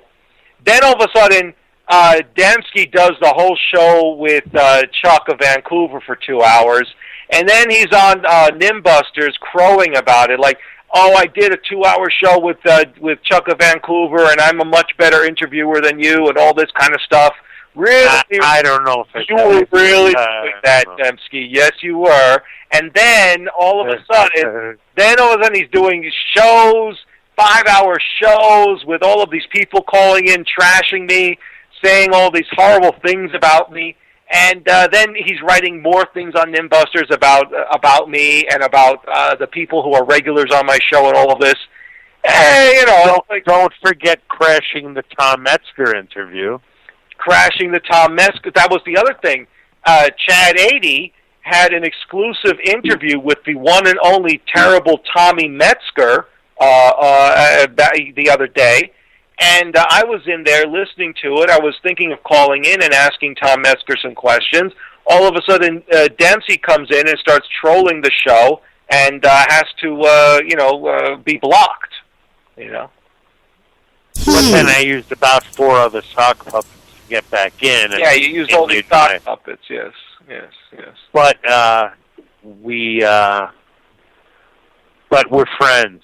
And we've been friends for a while, and there was a misunderstanding. But the thing is that what Dembski did, he completely overreacted, because what happened was, like, I needed time to cool off, so I was like, and he kept pushing it, so I blocked him, and he was always teasing me about the fact that I got blocked by this a-hole called Jay Diamond over on Facebook. Who used to be a New York radio talk back in the day on New York New York Talk Radio. So he blocked me, and so Dempsey's always like needling me about this. Oh, you got blocked by Jay Diamond. So I was like, okay, you want to feel you always want to needle me. You think it's so funny. Now you're going to see how funny it is to be blocked by somebody. I'm going to block you, and he didn't like it very much. All of a sudden, no, it hurt. It hurt, and it made it more bad than angry. Sends me this message over Facebook. Oh, Dembski was crying all day, and then Dembski's wife is saying to me over Facebook. She did get in. Dembski's wife is saying to me over Facebook, Dembski called me 12 times over the day. He's so upset that you blocked him. And I'm like, just over being blocked, And then he goes on Nimbusters and doing all these things with, I'm going to do a 5-hour show. I just did a 5-hour show. You don't know how to interview anybody. You don't have any skills, blah, blah, blah, and all this kind of stuff. So he may be exaggerating just. I am not exaggerating. And no. Okay. Oh, excuse me. Debbie, he's not. What started it? Letter that you wrote about the poor intern, calling him a quote marble mouth, and then you also said about Time Lord, saying that all he does is talk about Doctor Who. I did. You did. Yeah, I did. And see, because I have a concept, I do not want to air the dirty laundry, Right. I know what words you use to not. And he's writing me this email saying, if you don't unblock me, I'm going to go on somebody's show and I'm going to air all the dirty laundry. And then he goes on, I don't know what, he goes on his own show, and he's like, he pretends like he's so sad. First he's like, oh, I don't know where News Guy is. I'm really upset. Does anybody know where he is? Okay. I'm going to stop you right there, okay? I want you to first of all know that Paul, in all honesty, was very upset about the thought of possibly losing your friendship. Now, I don't care if he gets mad or not, but he was. He really was. So. Yeah, well, I just needed some time to cool off because I was really pissed off about the whole thing. Because in my head, he was trolling me, because he has trolled me in the past. He's done little things here and there. So I thought this was yet another troll. So I was very, pissed off about it, So can I get one thing clear? That is that is not true. You initially got upset because Chuck of Vancouver was dropping my name, Dembski, and saying what the troll was all about. Yeah, right, but I had nothing to do with that. Well, you see, the thing is, all right, I finally did realize that this was just a misunderstanding when I downloaded the archive of the show, and I heard it as it was broadcast over TalkShoe. And even before this Chuck of Vancouver came on the show, there was something really kinky or weird with my audio, and it was like it was really hard to hear me. And when Chuck came on, for some reason, the volume on his call was so loud that even the background noise was loud. And so whenever he spoke, it was completely canceling out anything that I would try to talk to him. And, Chuck is a bit unhinged to begin with. I mean, he sits on TalkShoe for 5 hours and eats a sandwich. And, if you post more than 2 lines of text on his messages there, he blocks you because you're flooding the board. So, I mean, this is the kind of character we're dealing with. And so all of a sudden, I'm dealing with this guy, but I can't control him in any way other than to mute him. And, it's just, he's throwing out Paul Dembski's number for where to go on his show and all this. So I was like, okay, he's trolling me. Fine. I'm just going to leave it alone. I'm just going to leave it alone for a while. So, just to get back to the fact that, yes, Debbie, I did consider it a friendship, and I didn't mean to hurt News Guy's feelings, and I didn't mean to, make him angry, certainly. And I keep referring back to the package he sent me. Yes, because Paul Dembski, I sent him a package of very fancy coffee, because here in Iceland, the coffee is nice, but what they do is there's a special place here. They import the coffee beans to Iceland, and they roast them here in Iceland. Right. So, and then they sell them in little bags. And when I went to the store to get this, it's a couple of Icelandic lesbians who run the shop, so I call it the Icelandic Lesbian Coffee, and I sent this to him. Yes. Yes. But and I promptly, as I keep saying, I promptly opened the package, took out the nice Icelandic coffee. It was delicious, and I got rid of the envelope that was from Iceland Post or whatever they call it. Yeah. With my address and an address for Peter Goodman. Yes. And I purposely, for a situation like this, which I wouldn't have done anyway because it would have been bad. But I got rid of the envelope with the return address immediotely, just so it wasn't hanging around. Yeah. So. Well, not to cut you off. I'm sorry because I have been cutting you off. But there is one other aspect to this because I have been trolled and stalked in the past. So for me to extend myself in this manner to send him this, it actually was a step forward for me to to do that in some way. And I was taking a chance. And then all of a sudden, this guy is like trolling me left and right. with Chuck of Vancouver doing all of this stuff. So that's Except that I didn't. Except Chuck did that himself. Yeah, well, that's the thing. He is unhinged, yeah. And I did offer News Guy a return package of pretty much whatever he wanted. Right. But he's refused. Yeah. So I don't know if that's an address thing. I offered to send him a fleshlight. Are you familiar with that, Debbie? Debbie? No, I'm not. But I want to ask Paul something. You actually drank that coffee? Are you kidding me? I'm joking. It was... you weren't afraid that it had laced with cyanide? Ground. Oh, no, because I consider him a friend. That's why I was upset. I drank the Icelandic lesbian coffee because I read, as I was listening to a News Guy show one night, I'm intrigued by the fact that he lives in Iceland, so I read stuff about Iceland and especially his capital city, Reykjavik, which seems very progressive. But anyway, For some reason, I came across this article, the 10 best coffees in Iceland. And apparently Iceland drinks more coffee per capita than any other country. And I was very surprised about that.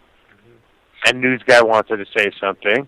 No. I was just agreeing with you. Yeah, the coffee is definitely a white thing, and in the Nordic countries, coffee is, it's very, very popular. And I think that out of the Nordic countries, I think that Iceland is like the number one of coffee drinkers. Right, and the article that I read, it said that. So one day, News Guy did a simulcast of Alda's show, and somehow him sending me Icelandic coffee came up. I don't know if I was re-mentioning the article or asking him if he's tried the Icelandic lesbian coffee, but he offered to send me some lesbian Icelandic coffee because he knows. Apparently, he must know I enjoy my coffee. I have one of those Keurig where you pop the cup in, and it's ready to go right away. And I drink way too much coffee. And he offered to send it, and then it kind of dropped out of the conversation for a week or two, and then I asked him again about it, and then maybe I even asked him a third time. And, he mailed this coffee on like a Thursday or a Friday, and it was here Monday. All the way from Iceland. And to me, it was like the greatest thing. I was like, oh, my God, this is great. I immediately brewed up a cup. And Debbie, I know you were joking, but no, I was not scared to brew up a cup of Icelandic lesbian coffee. I had a fan send me a big box. Her name is Jeep Girl, a big box of birthday presents 2 years ago, and in there, she had been listening to me for so long that everything in that box she had separately wrapped. It came UPS with about 20 different little gifts. When I'm on the show, I never can find a lighter. She sent me a lighter leash. When I'm on the show, I never can find my pen, so she sent me this huge pen. Hey, Alpha Dog. And she sent me, I've always said that I love Mr. Goodbars, and I'd only said that a couple times, and she sent me 2 gigantic Mr. Goodbars, and when I started to eat one, my children were going, "You're not going to eat those, are you, Mom?" And I was like, "Yeah, why?" Did she send the Mr. Goodbars because you had mentioned in some part of your show that was a chocolate that you liked, or did she just happen to throw in some Mr. Goodbars? I had mentioned one time on the show that I liked Mr. Goodbars, but she was a dyed-in-the-hole fan. I mean, she never missed one. Yeah, so. You know what? If you put every chocolate bar that Hershey produces in front of me, I'd go for the Mr. Goodbar every time. Yeah, because it's got peanuts. Yeah. Oh, I know. I love it. It just, oh, God, I wish I had a Mr. Goodbar right now. Let's don't talk about it anymore. Let's just, I love it. You're making me wistful, because they don't have Mr. Goodbar here. Now, why are you living in Iceland? I heard through the grapevine at the water cooler that you moved there to be with your current wife. Is that correct? That's correct. That's correct. And yeah, it kind of came here kicking and screaming against my will, but these things happen. Can I ask, were you scared uprooting your New York life to come to a country that, even though they can't speak English, the majority of people, it's a totally different lettering and a totally different language, and there's no English language, national radio or anything like that? You must have been frightened or scared or something. Yeah, I guess so. I wasn't really kind of thinking about that. I was kind of just pushing all of that out of my mind, and just kind of going with it, I guess, if that makes any sense. But the fear thing might be, that might, I never really thought about that, being afraid. It was more of just like, kind of like just taking it and like analyzing it, like what can I do here, what can I do there, blah blah blah, and kind of like taking it apart into small pieces instead of looking at it like this big piece, like that. And Debbie, he really never talks about this stuff, so the information that you just got is probably more information than he's ever shared about his personal life. But I'm going to ask, since you've got him here,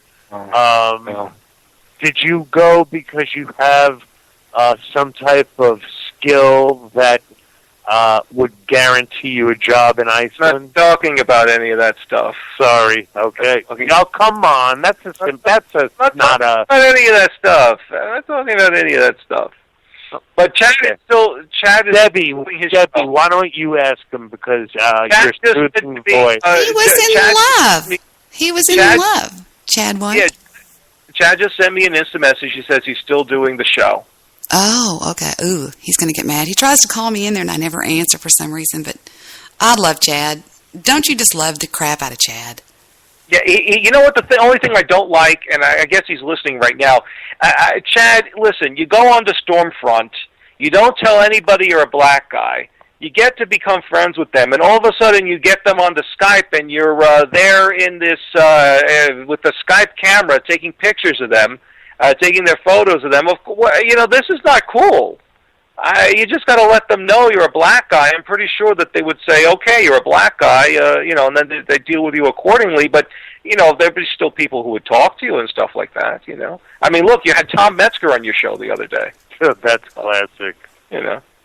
Chad is very black. I've seen him on webcam. He's a sweetheart. Yeah. He's black. Is he like, Debbie, I don't think you're racist, but is he like eggplant colored? Charcoal briquette? He could pass for Flip Wilson's son. How about that? He's adorable. I love Chad. And I think he's one of the... No, I won't go on. Does he look like he came from like Ethiopia or one of those African countries? No. No. Okay, I'll stop. Shouts out to... So where are we going with this? We were talking about Chad. Shouts out to Jewish producer. A nice fella. Right. Somebody in my chat room. This Mr. Solutions, what is the deal with Mr. Solutions? He rubs my friend News Guy the wrong way, Debbie. Wait a minute, he's called you? No, it was just when I was on the show the last time. That's right. Yeah. He is a black man that's very, very intelligent, and he is very outspoken about things. The thing is, I think he's more outspoken than intelligent, but I don't know. That's just me. Well, some people say that if you don't agree with him, that he will attack you. Jewish producer says hi. Oh, hello, Jewish producer. Yes. He says, news guy. Jewish producer on my show, too. So do I have to make up a name if I come on? Because, you got Jewish producer, and... I'm the only one on Nimbusters. Well, there's one other guy named Harry Schwartz, but I'm the only guy on Nimbusters who's admitted to being at least raised Jewish. I don't practice it, but I was raised Jewish. Do I get a name, or am I just going to be Paul Dembski or P. Dembski or whatever? Well, we'll call you Jewish Paul or JP, right? So you will christen me? Yes, we'll give you that. We'll give you that name. Well. Oh, okay. He says that you can call him Joe. Jewish producer's talking to me on Skype, and he goes, I'm a big fan of the news guy, and he can call me Joe, Jewish Joe. Okay, cool. Jewish Joe, that's cool. But thank you very much, Jewish Joe. But, I wanted to say maybe P. Dembski, because I always call him P. Dem.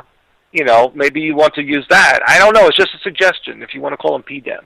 Someone in our talk room here in TalkShoe suggested calling myself Alpha Jew. Alpha Jew? Where is that? I'm looking. I like that. I like that. In our talk show, Mickey McAnus. And let it be known, I am not Mickey McAnus. There's some idiots on here on TalkShoe that think I am Mickey McAnus. How silly is that? I listened to a Mickey McGanus show one night, and all Mickey McGanus does is do bad Australian prank calls, I believe. I believe he's Australian, or if he's doing the calls, those are Australian. He's an Australian guy. He is. He's an Australian guy. Okay, Monkey Shoes I believe. in my chat room. Totally wrong. Monkey Shoes says Mr. Solution is a cheap. He hates women, and he probably has a mental disorder. And he says that we can call you Shower Time, which I have no idea why he said that. Why do you want to call him Shower Time? That's because they marched the Jews into the showers. Oh, Monkey Shoes, that's horrible. Are you kidding me? I'm so sorry. See, I didn't even know that. That's how innocent I am here.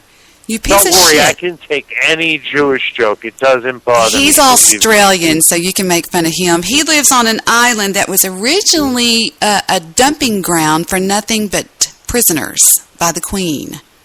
Yeah. Yeah, we deal with a lot of Jew hatred on the show for some reason, and I don't know, this guy Obadiah, who's also from Australia, he has blocked us from even listening to his show because he says that he knows that Dembski is Jewish, but he always is somehow thinking that I'm Jewish as well. And Intern is out too. I don't know if it's because he's Jewish or what his story is, but we have a caller. News guy has a caller called the Intern. He's using the name Dog Farts Can Peel Paint in the chat room, but he's the Intern, and apparently he's banned as well, I believe, as well as another caller, Lloyd Davies. Yeah. I'm not sure what Lloyd is banned for, but I know definitely he thinks Peter is a Jew, and I have admitted I'm a Jew, so not only am I not allowed to call the show, I'm pretty much not allowed to listen to the show. Yeah. But since they spout Bible prophecy towards the end of the show, I wouldn't listen anyway, but the beginning is actually kind of funny. Yeah. And it does seem that Australia is a hotbed of anti-Semitism, which, I don't know, maybe to some people it's a plus, others I think is a minus, but I don't know what it is. Well, I was asked, we were asked about 12 years ago to be the godparents to 3 Jewish boys that are our best friends' children that are one of the richest families in Dallas. And I am currently, and when they came over to stay with me on Christmas, they said, "Now, Debbie, not a word about Christmas or Jesus or anything like that." And I was like, okay. And I bought them their high signs when they had their bar mitzvahs. I was really excited about that. I got their actual high signs that they wear around their necks. So wow, that's yeah. Really nice. See, now my deal would be if I came to Debbie Daly's house for Christmas, I would be totally, I'd wear a Santa hat. I'd totally be involved in it, which, my wife isn't Jewish. As I said, I don't practice it. I would totally embrace the Christmas. What are your parents? What does your mother think about you not marrying a Jewish girl? You know what? She hence you moved to Iceland, right? Unlike the typical Jewish mother, she didn't give me a hard time because she knew I was in love and I really wanted to get out of New York City where I grew up, and my wife came from Maine, and kind of like a news guy thing where he met his wife in New York and wound up in Iceland. I met my wife in New York, and when her job was done, she was moving back home to Maine. So for me, it was a perfect opportunity to breathe fresh air and start a new life because I was only 22 at the time. And she didn't give me a hard time. If she had a problem with it, she never said anything to me. So everything went cool. And my father was the kind of guy that just sat in his chair and didn't really care about anything. So I didn't get any hassles on it at all. Not to my face. It's pretty cool. It's pretty cool. And she's she's passed away, so if she had a problem, I'll never know about it. Now, but no, she didn't give me a hard time at all. You know what? I am having so much trouble telling you two apart. I thought I was talking to the news guy. You're not Jewish, correct, news guy? I see. The thing is, that's the whole thing. I never reveal that because I always like to annoy people. Because at the beginning, I was not saying it because of the fact that it was just kind of like irrelevant to me. But then it just annoyed people more and more. So I just said, you know what? Let me not say anything, and then I will just annoy people even more and more. So that was the whole thing. So I refuse to say on that either. Okay, can I say something to you, news guy? That I at one time your profile said Christian. What does it say now? You've said you're agnostic. Yeah. What are you? No, I'm not going to ask you. I'm just going to say that at one time his profile was Christian, Debbie, and he recently made a statement that he was an agnostic. Maybe not recently, but you know, it's recorded somewhere. So we don't know what he is. Well, and he could be black for all we know. That's right. That could be blacker than Chad. I'm not going to say anything. You are being mean. You know something? I don't think it matters. There's a guy on TalkShoe that has a show on here dedicated to me. It's like my hate group. They're really funny. They're cute. It's called Prankville. And yeah, Prankville USA. Is that a Mickey McAnus project or no? No, it's done by a guy named an idiot by the name of Todd Morris. I call him Todd Boris. He lives here not too far from me and was a part of my show for 3 years, and then decided one day that he hated me and dedicated the last year to going on TalkShoe and hating me because he got banned off of Blog Talk Radio. But there's a caller that calls into his show that said last night, this is all new news, said last night that he's going to hire a PI to find out where I live. Yeah, he lives here in Dallas, this other guy, this new guy that's going to hire a PI. This guy from TalkShoe did that? Because I heard you mention this story already, but I didn't realize it was this guy from TalkShoe that does Prankville USA. And are all these pranks he's tried to pull on you? No, he doesn't do pranks. That's just it. It's nothing but the Debbie. They should title it the Debbie Daily, so the Debbie Daily, the We Hate Debbie Daily Show, because there's a girl that goes on there. Her name is Bathtub Girl. Sometimes, well, she's actually been banned from that show. She's out of shows now. I think everybody's banned her. She's actually under in the little amount. I'm sorry to interrupt you, but in the small amount of time I've listened to you, I have heard Bathroom Girl once. Now she threatens you. Is that right? Yeah, she's under restraining order right now. Oh my God! Hey guys, listen. I gotta ask you something. I'm actually going to be ending my show here in a very short time because it's almost over. It's almost been the full time to be on TalkShoe, and that was just me getting hung up on TalkShoe. So I think that I'm no longer here. Hello? Is everybody here? You're on Spreaker. Okay, maybe that was Dembski that I got hung up on. Dembski. Okay, because there's a problem with this call. Hold on while we try to get the call I can back. add Dembski to this call that I'm on right now. Okay, yeah. Okay, because then what I'll do is I will end my show and I'll let the two of you talk amongst yourselves. Or actually, Dembski, can you just call Debbie Daly back on your? Hang on, I'm calling him right now. Here he comes. Right. Oh, wrong one. Oh, I added him I had him to Apocalypse. Hold on. Okay. I was chatting with Apocalypse and I hit add. I don't know. Have you ever spoke with Apocalypse? Do you know Apocalypse's voice? Mm-hmm. He's a real person. Yeah. I know he's a real person. I just I heard him sing a song a week ago. He claims it's not him, but well, that's Paul, right? You're there. You're back, Paul, right? I hear you. Yeah. Okay. But I'm still on the TalkShoe show. Oh, okay. All right. So what I'm going to do is I'm going to end my show, and I'm going to all right, Dems.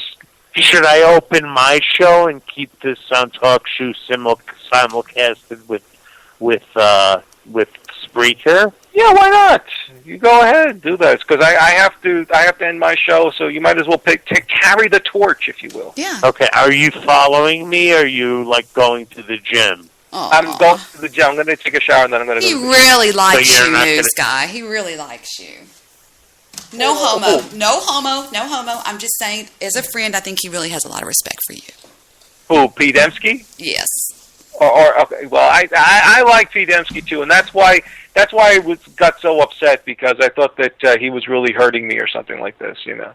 Which I unless you did something to me, I would never do, and we worked that out. So yeah, and then, I'm not. Yeah, and that's why it hurt when I heard like this guy doing a 5-hour show, and then he had this guy UF, whose initials are a very offensive term that should not be repeated, and then this other troll, Patrick Kwang, calling in. They're talking all these things about me, and Dembski's going along with it, and I'm like, oh man, I can't believe that this guy is stabbing yet another person on the internet who is stabbing me in the back, you know. So anyway, I'm going to end the show, and I'm going to let you guys go. Trolls will do that. I dropped that on my makeup bottle. Trolls will actually do that. They will pit people against each other. Go ahead. Do what you got to do. Well, this is true. But I'm gonna let you guys go, and then you continue the call. And P. Dembski, you can just put the link in the chat room for your show, and then everybody can go over there. I'll do it. I'll do it. All right. So I'll speak to you guys in the future. Okay. Don't take a shower and don't go to the gym. Hang out with us. I gotta. I'm sorry. All right. How stinky could you have gotten in one day? Yeah, like I got to take care of this. Trust me. Okay, I won't push you. Okay. So we're staying in here for now until this dies, and then we're jumping to my show, or am I jumping? Well, you're jumping. No, we're going to stay. We're going to stay. We're going to stay on the air on Talk Shoe with you and on Spreaker with me until he gets through with. Even if it's a tomorrow, we'll stay all night. We'll wait on him all night if we have to. Oh wow! That's okay. Well then, and then also then. That sounds good. All right. We'll switch out taking naps. I'll take a nap about every 2 or 3 hours. Then you take a nap. We'll play some music, and when he comes back, we'll be happy. Oh my God! All right, you'll be up for a long time. All right, I'll speak to you then later. All right. My dreams are being fulfilled. All right, you and Debbie all alone together at last. Here we go. Hang up, news guy. Hang up. I'm joking. But I did lose Paul, so I'll have to call Paul back on just a one-on-one call. Let me give him a ringy-dingy. Here we go. Paul? Hi, Debbie Daly. Did you start your show yet? Should I give you a few moments? Give me a few moments, okay. And I'll call you back. I will start it. I'll call you back. I'm going to close out News Guy, and I'll restart. Okay. Take your time. Okay. All right, bye. I like those guys. Now, there's a group of guys that want me to call in. They are, who is it? I forgot. It's the Gay Bagel and all of those guys. There's 18 people.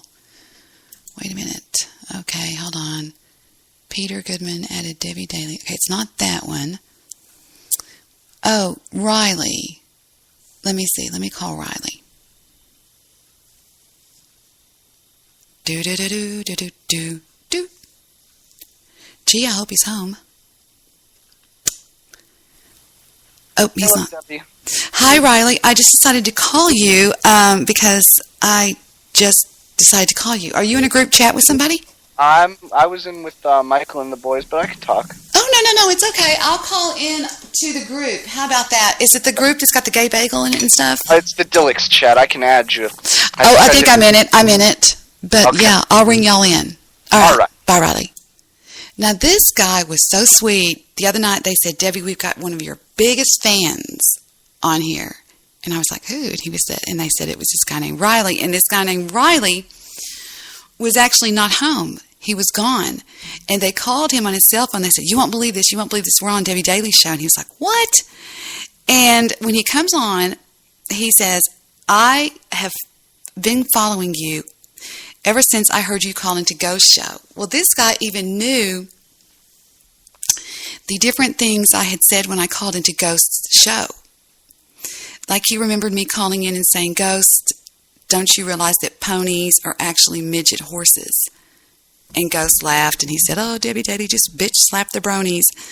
And then he knew when I called in and went up against that trailer trash woman, you know, that real mean one, going, yeah, my son. And anyway, and then he knew another time I'd called. And I thought that was kind of flattering to think that, you know, somebody would do that. I thought it was actually really sweet, to tell you the truth. So anyway, there you go. So let me go back over to my chat room on Spreaker and see what's going on over there. Monkey Shoes is there. And I think he might be... Oh, see, he's going to lie. See, this is why he gets banned. I was not owned by the angry mom. Just, Alpha Dog, do me a favor. Anything that Monkey Shoes says about me, the opposite is true. He is a troll that trolled my show with the Bill Wagner crew 4 years ago and has never missed me since, has never ever once missed my show.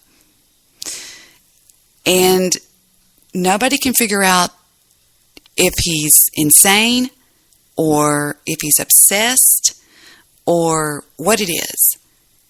But he won't go away.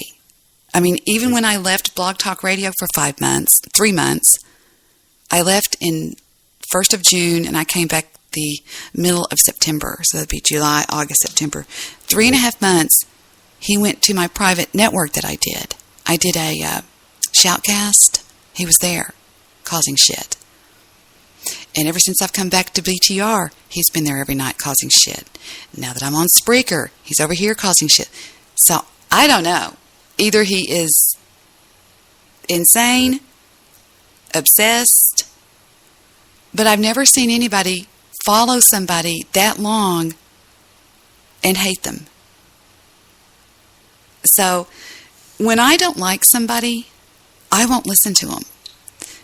The sound of their voice will make my ears bleed. So he cannot not like me. And I think he's just very immature and much like a little boy that goes, I don't like Debbie Daly, you know, and I think he does. And I just wish that he would just shut the fuck up and dance, to tell you the truth. And he trolls anybody that comes around me, any man that comes around me. And Debbie gives mad head. All right, you're going to get banned. Say goodbye. I tried it again. Thoink, he's gone. I just, you know, I hate to do that. It's a power play. But when you put up with the crap I put up with that jerk, it's just like, it's so old. It just gets so tiring and so old. So there's this little mullet. I want y'all to hear this guy. There's this little mullet on Talk Shoe that calls into this show and starts saying he's going to have me doxxed. Oh, he's going to hire a private investigator. And Vic and I were just cracking up. So Victor makes a couple of calls to some people and says, are you kidding me? What's going on is there's somebody on Spreaker disguising themselves as me, which if you spell my name D-E-B-I-D-A-L-Y,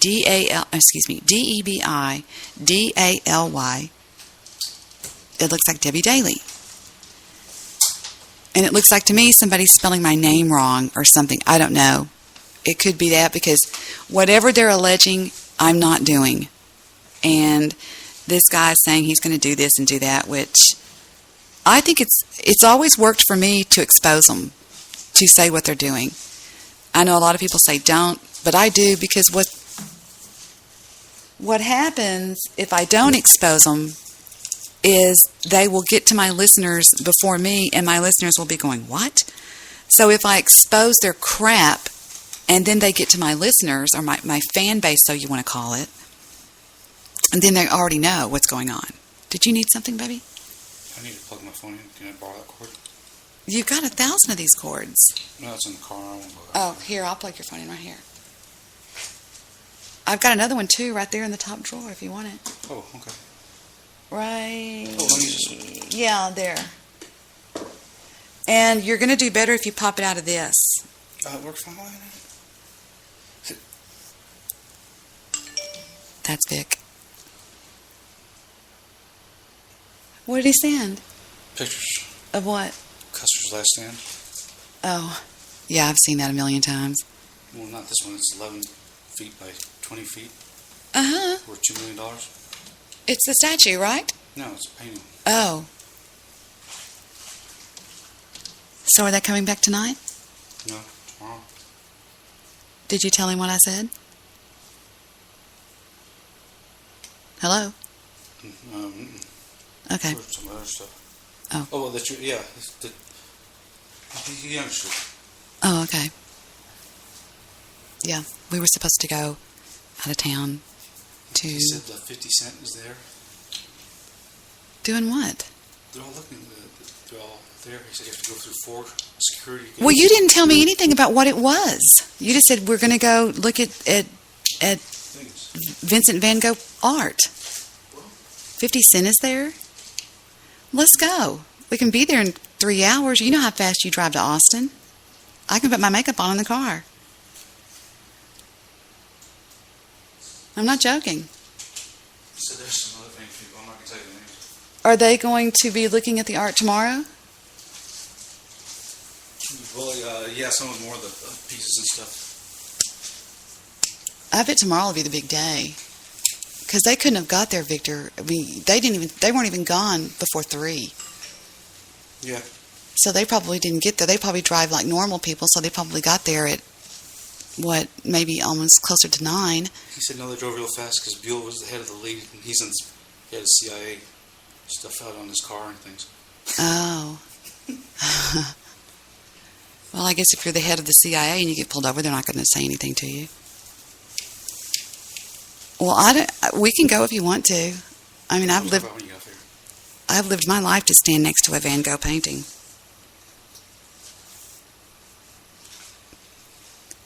Seriously.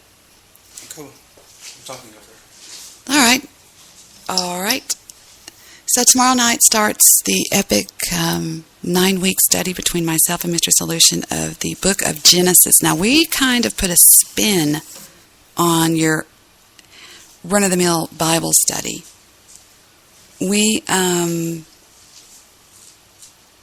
We're sort of like General George Patton when he entered Paris riding on top of a tank, and one of the news reporters stopped him and he said, General Patton, is it true you read the Bible? And he said, every goddamn night.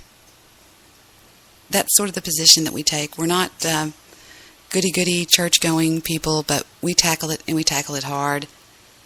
And we don't tackle it to debunk it. We don't tackle it to do anything along those lines. We simply tackle it, and we try to make sense out of it. And we have a lot of surprises in store. So this... But I think there's some sort of a prankster over on Spreaker that's going from show to show. Because for this little punk to be, I mean, I say punk, the guy's probably as old as I am, to be as upset as he is, I'm not doing anything. So somebody's doing something in my name.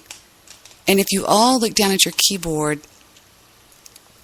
with lowercase lettering, you put in DEBIDALY. Okay? Now put in DEBIDA capital IY and look at it. And that's the way most of them get away with it. They simply take the L that's in daily. Victor, your phone is going off.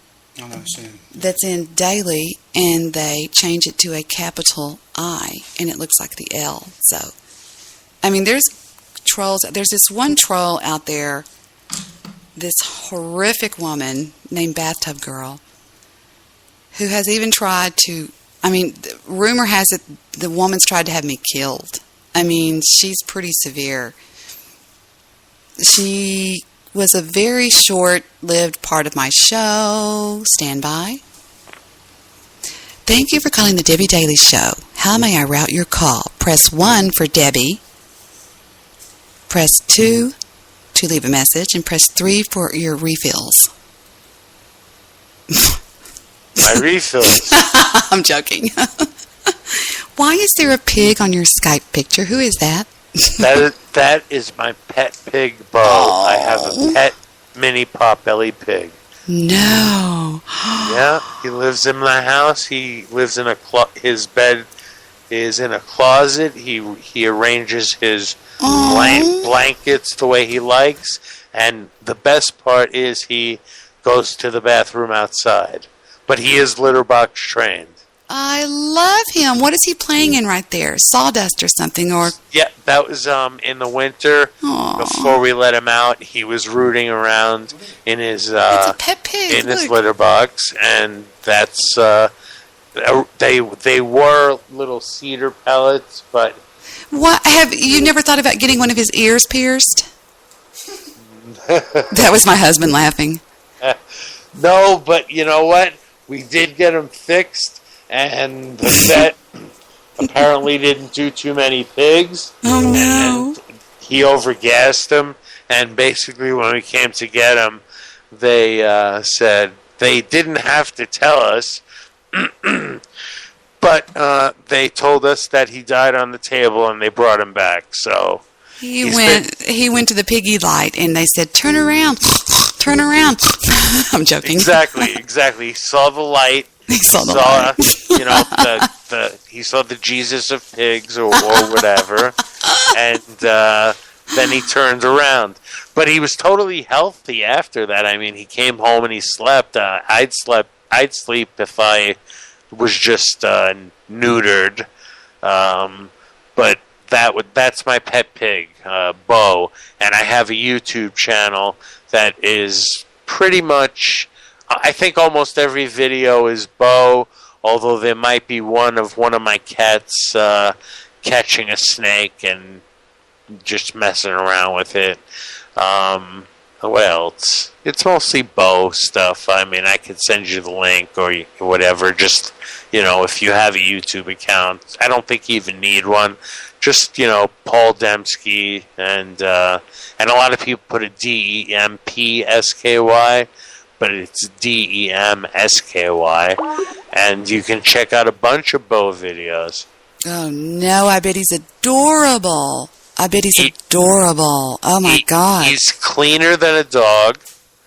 I have 3 Boston, I have like a zoo here. I have 3 Boston Terriers. I had 2 cats until 2 days ago when one of them got run over by a car, and people are saying that was done purposely, which is BS, because I interviewed Chuck, the famous Chuck of Vancouver, Washington, the night before. He went public with his real name, and I interviewed him and asked him questions like, has your targeting affected your family? Has anyone in your family been targeted? How has your family helped you in any way? You were married once. His name is Chuck Langenberg, and he was married once. So I was asking him questions that no one else had. And News Guy was supposed to do the interview, but he got disconnected somehow. Something happened, and Chuck, even before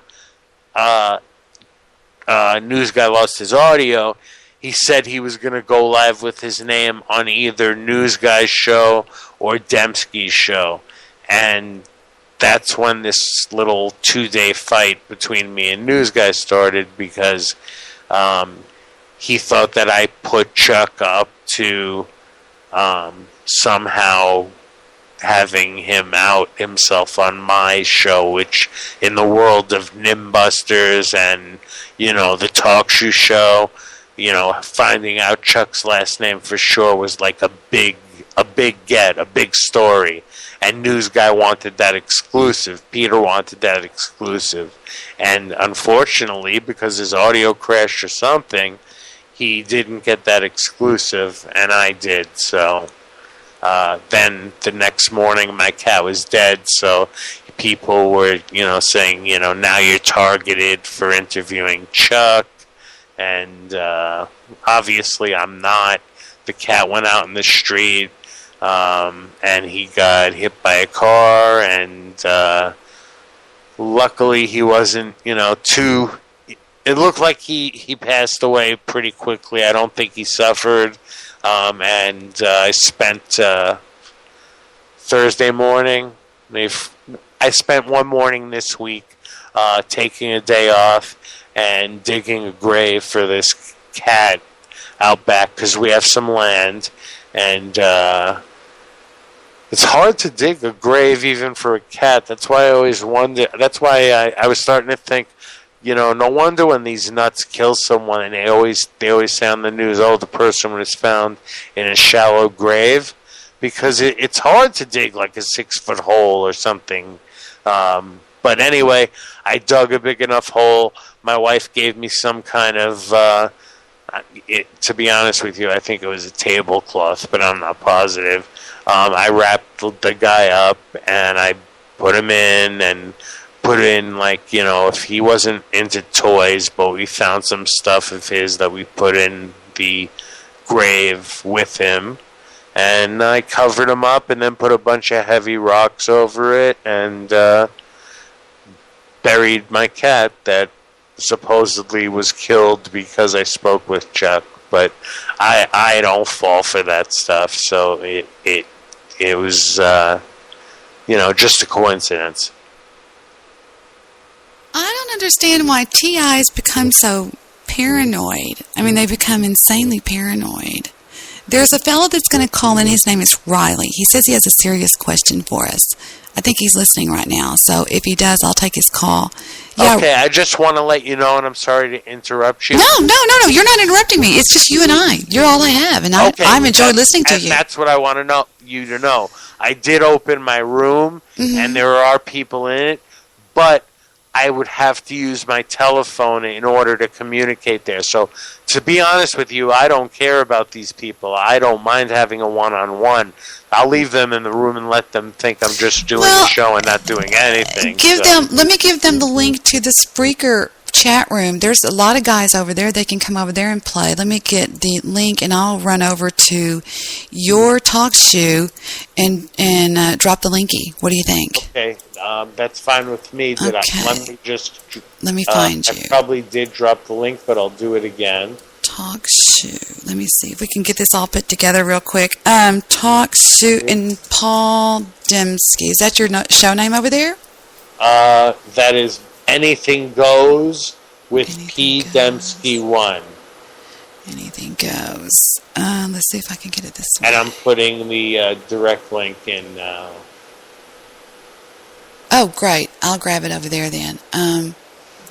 Let me get the link to your show.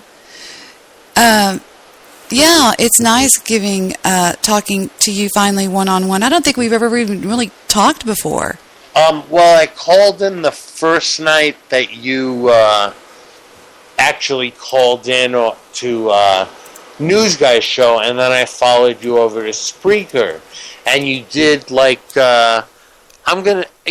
did a fairly long intro before you came in, and you played that Phil Hendry bit, and that was what got me to talk. We talked that night, and I basically, said, "Oh, he's a genius," and you agreed with me, and that was the only time we really talked. We talked for 5 or 10 minutes, when you explained. For those that didn't know, you explained what Phil Hendry does, and I just told you that, I thought it was so cool that he based a character on you, and how much I like Phil Hendry. I don't have a cold, but when I talk a lot, I have to clear my throat. I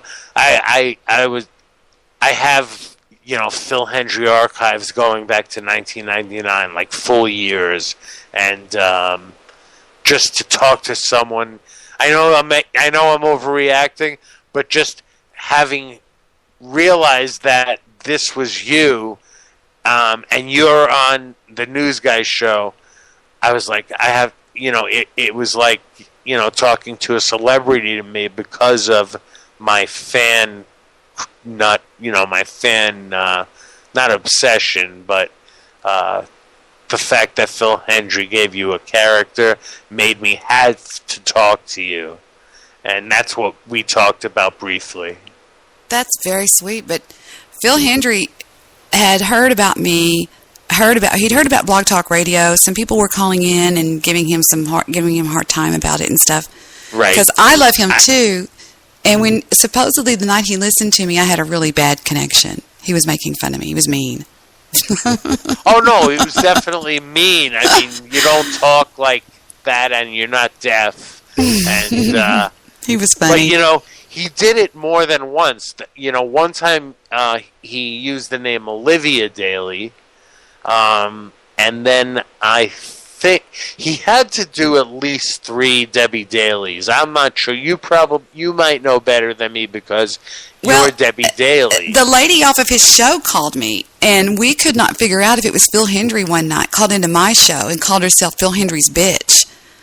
And you could tell when you call into a network show, okay, when you're on hold and they're fixing to put you on the air, you hear this sound. It goes, you hear like the air because it goes like boom, like that. And when they say you're live on the air. Well, when I answered the call that night, I said, Phil Hendry's bitch, you're on the air. And it went, and if it was Phil, he was out of his mind with the character that night because this voice, I could not tell.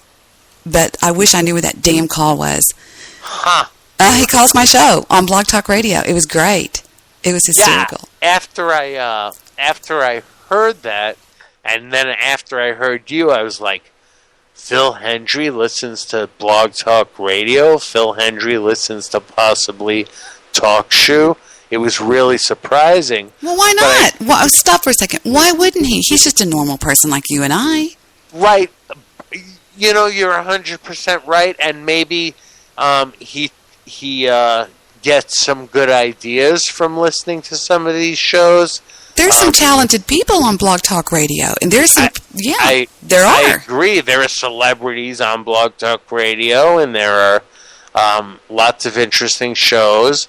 And yeah, I agree, and you're right. He is just a normal guy. He's not any kind of god, but it is a good scouting area for potential new characters, like yourself. Hush. It was funny. It was funny because the other guy couldn't, on the clip you played, the other guy couldn't understand you, and Phil is, just taking it in stride. Like Phil was doing all 3 characters. Oh, I know. Oh, okay. Phil it was great. Did all 3 characters.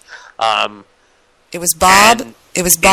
Debbie Daly, and Phil. Was the older guy either Vernon Dozier or Lloyd Bonafide? No, it was somebody by the name of Bob. Bob Green. Bob Green, Debbie Daly, and Phil. Yeah, and he does all 3 of them. I know it. I've seen a little bit. I haven't seen a lot of video of him, but as I said, I have 1990. I have everything. I even just got off the internet his wedding. He got married. You're in Texas, so that wouldn't ring a bell. But he got married on the Queen Mary in Long Beach. It's Stockton, Long Beach. They have parties there and weddings, and it's an old boat that I guess was replaced by the Queen Elizabeth II.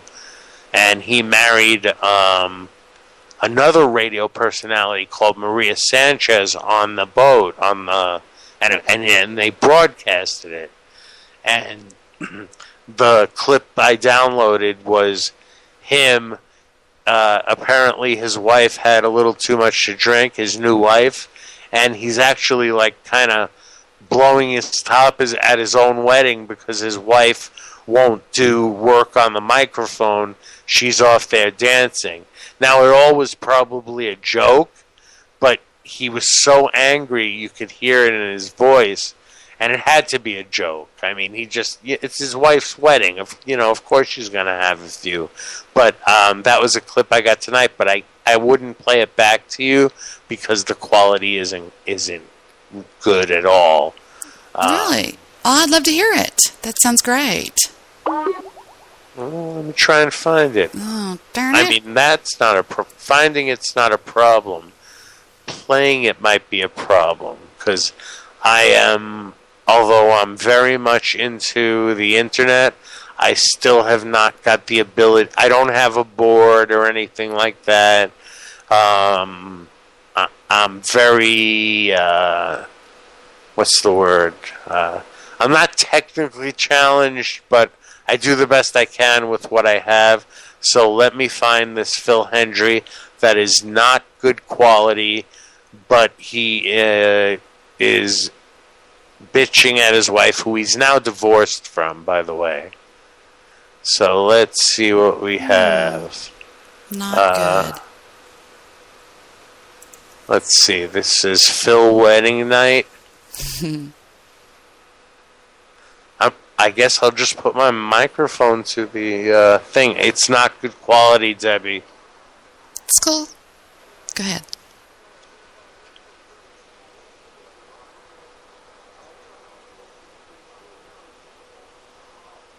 Are you hearing that? No, not a thing. We've got dead air here. Okay, so I'm going to unplug this microphone that I'm speaking to you with for a minute, and I'm going to start.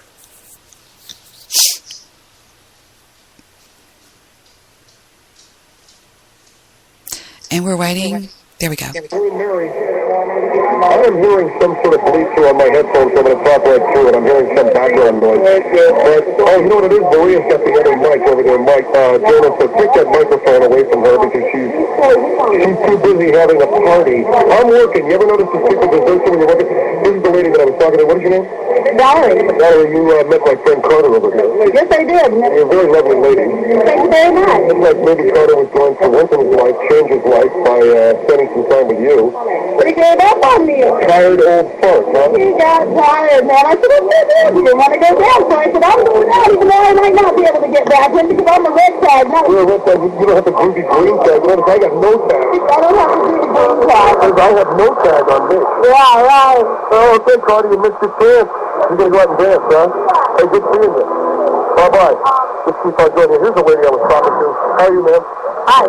Good. Congratulations. Thanks a lot. Who are you going to be tonight with Maria? Well, I was keeping meeting on Pop up and stuff. I was asking the same question. Do you break into character when I'm having sex? Can you imagine that? Can you imagine how scary that would be for you? Is your husband there? Imagine him just breaking into another voice when he's making love to you. Huh? Well, I mean, talk to him. I'm asking you, wouldn't that be frightening? I don't think that is the kind of thing that I would enjoy. Okay, let's, excuse me, David, I'm sorry. Let me, take this microphone. How you doing, honey? Yeah, we're on the air right now, and I'm listening to this lady. What? Hi. Hi, what were you talking about? I'm talking about how I drive a lot, so I listen to you guys. Oh, okay. Honey, do you want to go party or something? Okay. You would rather not be on the air with me? I'm going there. Huh? I'm going there. You would rather not be on the air? Look at this. My wife just walked away from me like she's angry at me. She had a microphone in her hand and she walked away. Wait a second. This is not going to happen. I said to her, honey, do you want to be on the air? Is this going to be our first freaking argument? Hey, Maria. Hey, Maria. Hey, Maria. Let's come here for a second. I'd like to ask you a question. I think we're going to have our first argument. This will be great. This is going to be enjoyable. She's holding onto a microphone. Now, let's tell the audience what our problem is. I'm sorry? What is our problem tonight? I can't hear you.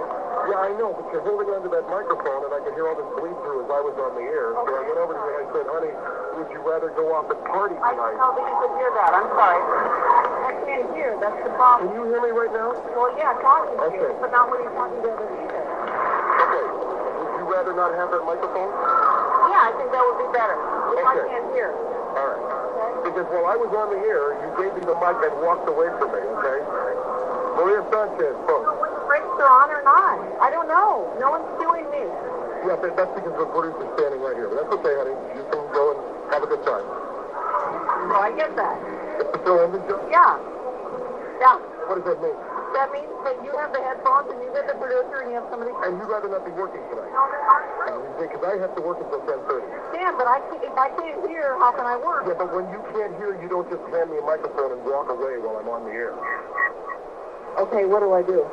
You, as a professional, work through it for the next break, and then you...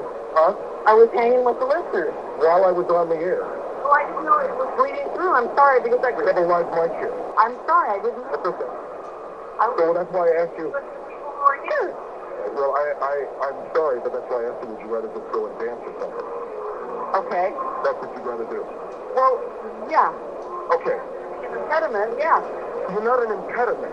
You're not an impediment. There's the producer, here am I, and you have a microphone, and he's telling us what to do. You were way over there, and while I was trying to do the show, I could hear... Away from me. We were together. I was standing with my producer right here.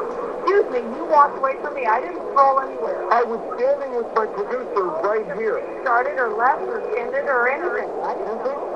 I didn't know what was going on, baby. I can't... This is the producer here. This is who we stay next to. Talking to you. This is who we stay next to when you have a microphone. You did. When you have a microphone, you stay next to him as I do. Do you think you just take this microphone and wander all over the place?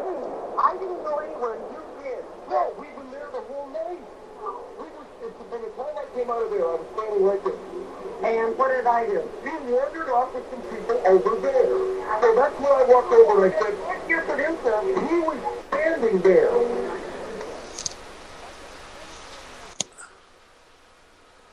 Wow. They were having a fight.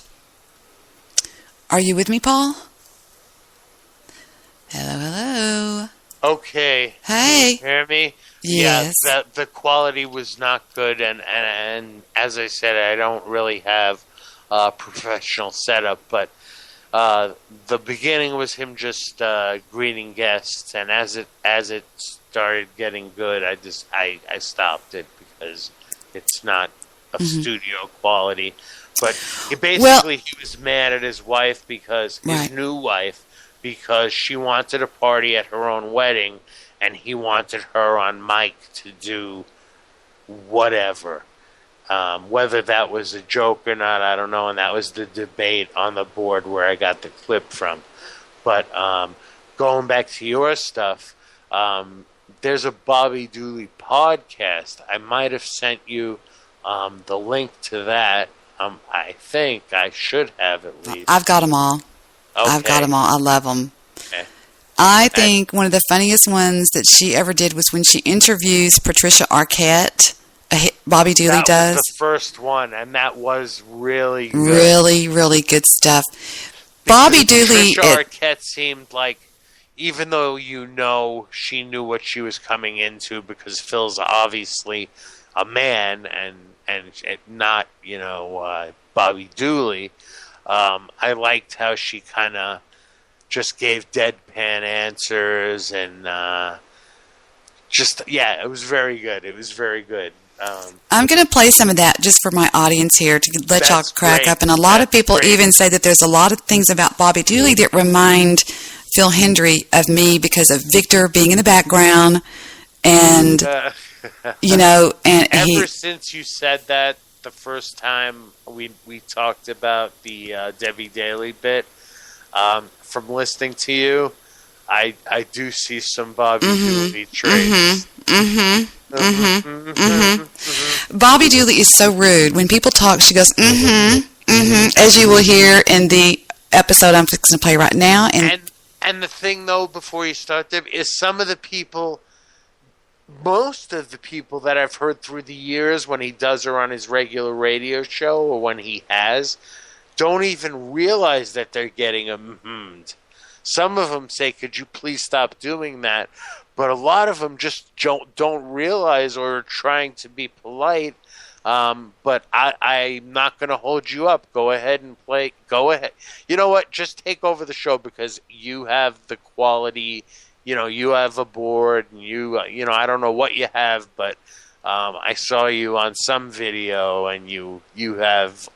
It's your show. It's your show. Go ahead and take it over.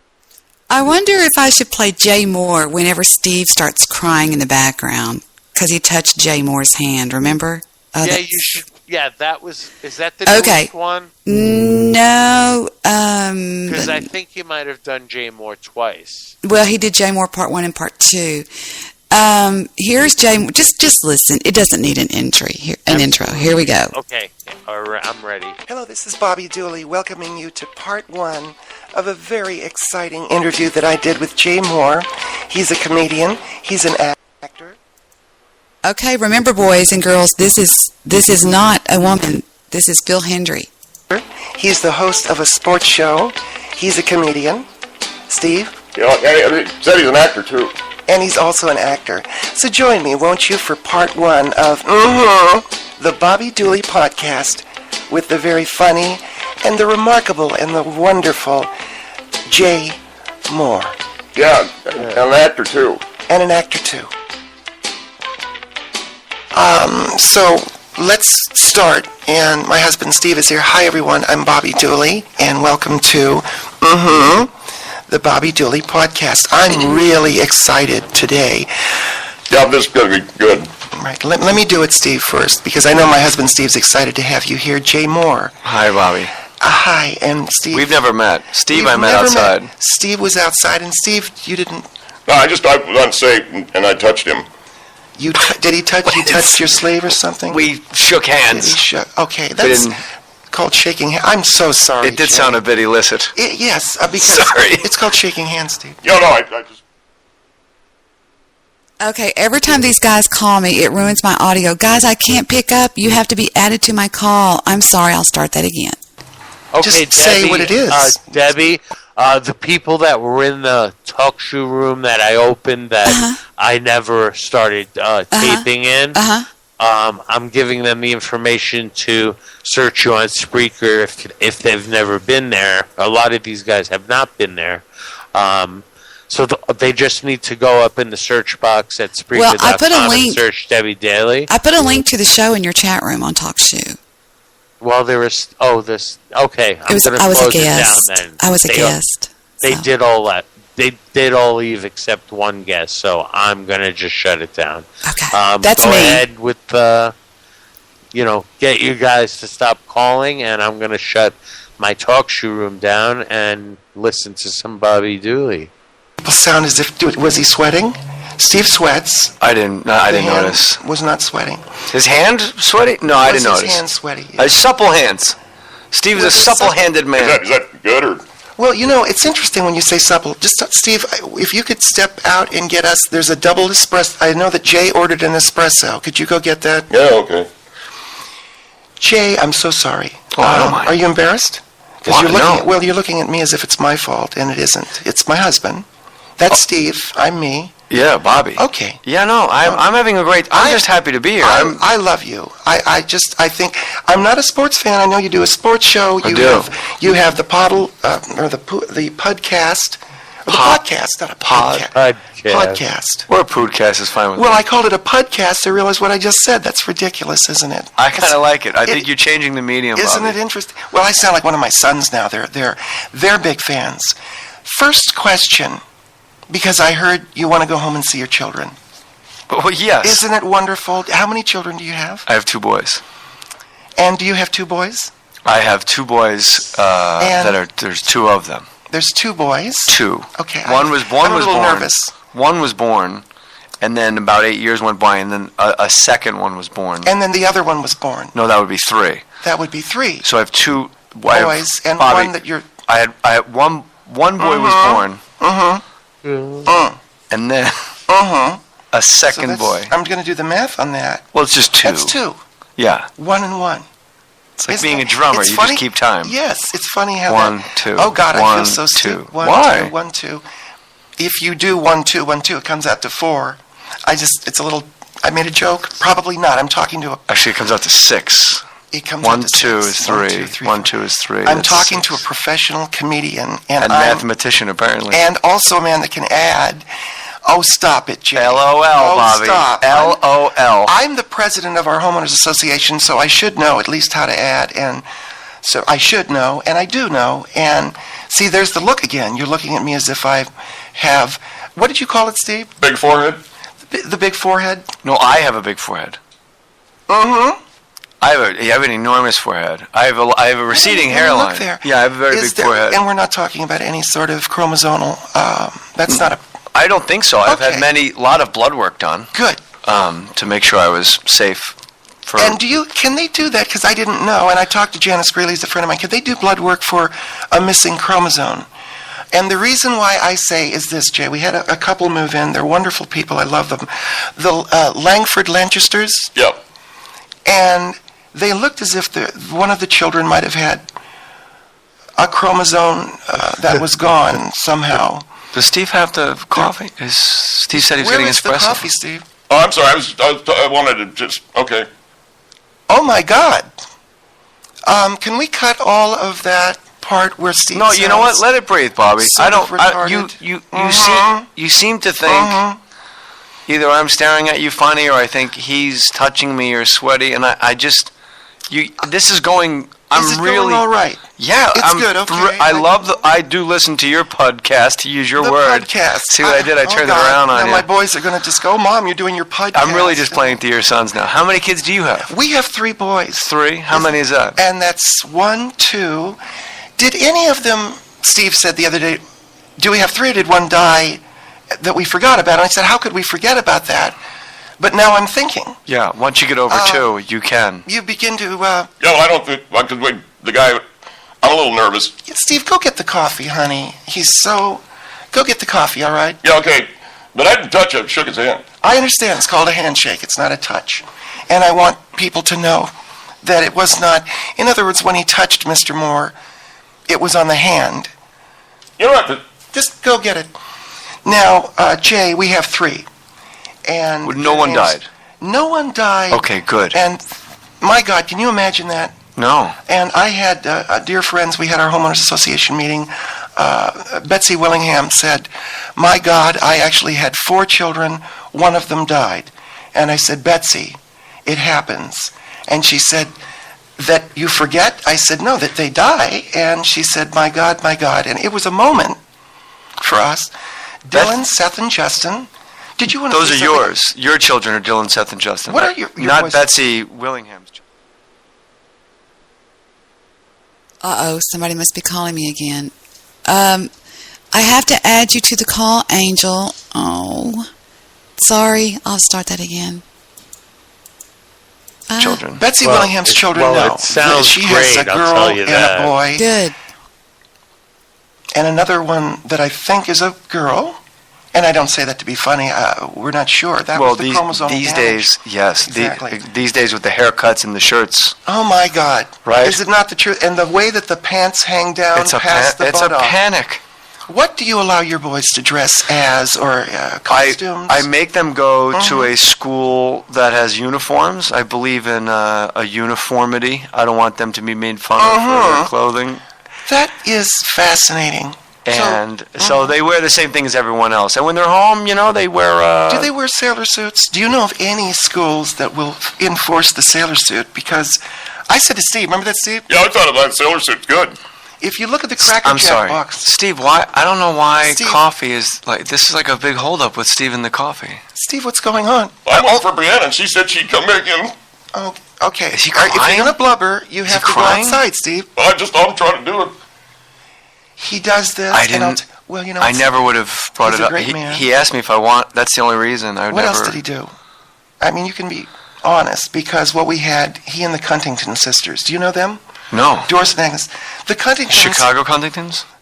They moved to California here very recently. They bought in our Magnolia phase. Great. Okay. Well, what happened was, Jay, you're going to love it. They got the granite counters. Then they wanted to put in the Rainbirds, and Steve's been spending a lot of time. Well, I said, "Steve, are you over there? What is going on?" He said, "Nothing." I'm talking too much. Jay Moore is with us. No. Talk about the Cuntington sisters of the greater Joliet, Illinois I'm going to ask them because I think you're right. I think I am too. Railroad money?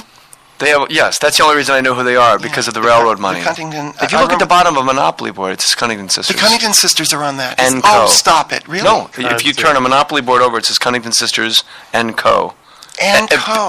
And like the and sign. And Co. C-O. Oh, my goodness. I wonder if is it the slums? Is it those purple houses? No, it's the railroads. They have to clear. That is one of... I'm going to look at that. And, Steve, if you don't get that coffee, Steve... so help me, Steve. What is he doing?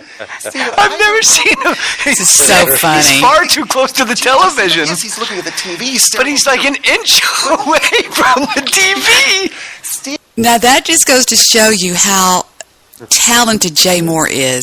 He knows there's no Steve. He's not even around Phil Hendry. He's on a call with him, and he's playing along with it. That's great. Don't you agree? Yeah, that is the genius that is Phil Hendry, boys and girls. Very, I know he's like 60 or over, but he's still kind of underground because most they're jealous. They are Hendry jealous. They're jealous of him. I don't care what you say. They're jealous. He's so talented. They're jealous of him. I can't disagree. They don't. And when they put him on the radio, when he's on the radio, he's not on I don't know if KLIF is still a station in Dallas or something like that, if they're on radio. But, if he's on in the Dallas area, he's on some AM station way up the dial, late at night, that doesn't get out, outside the metro area or something like that.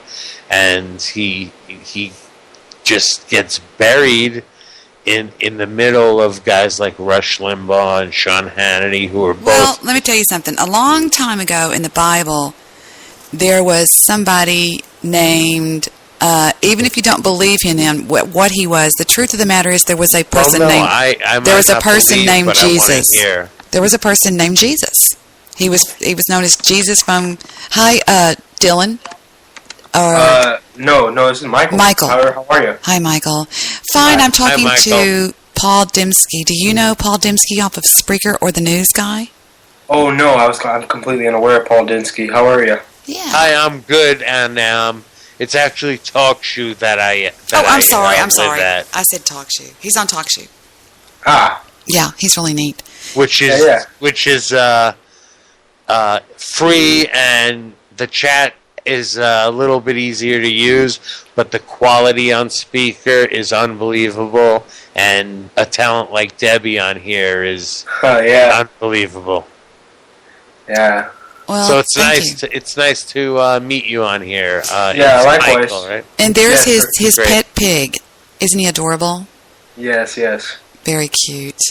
I obviously can read, but I put up my YouTube page with my uploads, and I think all of them are Bo the Pig outside doing stuff and digging up grass, maybe eating an apple, and just, there's nothing really great, but just he's a pet pig who I let out, and he comes home when he's done. I don't have to worry about him. Wow, so he's kind of cool. How many of you like prank phone calls? Do y'all like prank phone calls? Yeah, I've performed a few prank phone calls, especially when I was more of an adolescent. Oh. And I'm a little older than Michael, I think, from his picture. So I go back to the days of no such thing as caller ID. So I love prank phone calls. I grew up on prank phone calls. Actually, in my generation, there was this neat thing they called a caller ID spoofer. Have you heard of that? Yes, I have. Yeah, and when I was younger, I used to use it a lot. I used to go online, type in a person's phone number that I would strongly dislike, or I wanted another person's phone number to show up, or something like that. So I would type in someone else's phone number, perform the call, and the next thing you know, this person makes the call back, and the call back number is different than my legitimate phone number, of course. Right. Yeah, so the other person gets in trouble for forming a call that wasn't even done on their behalf. Here is what has been touted as the best prank phone call ever made on the Howard Stern Show. Check it out. Voices? What happened was Richard called a woman that was selling 3 different items.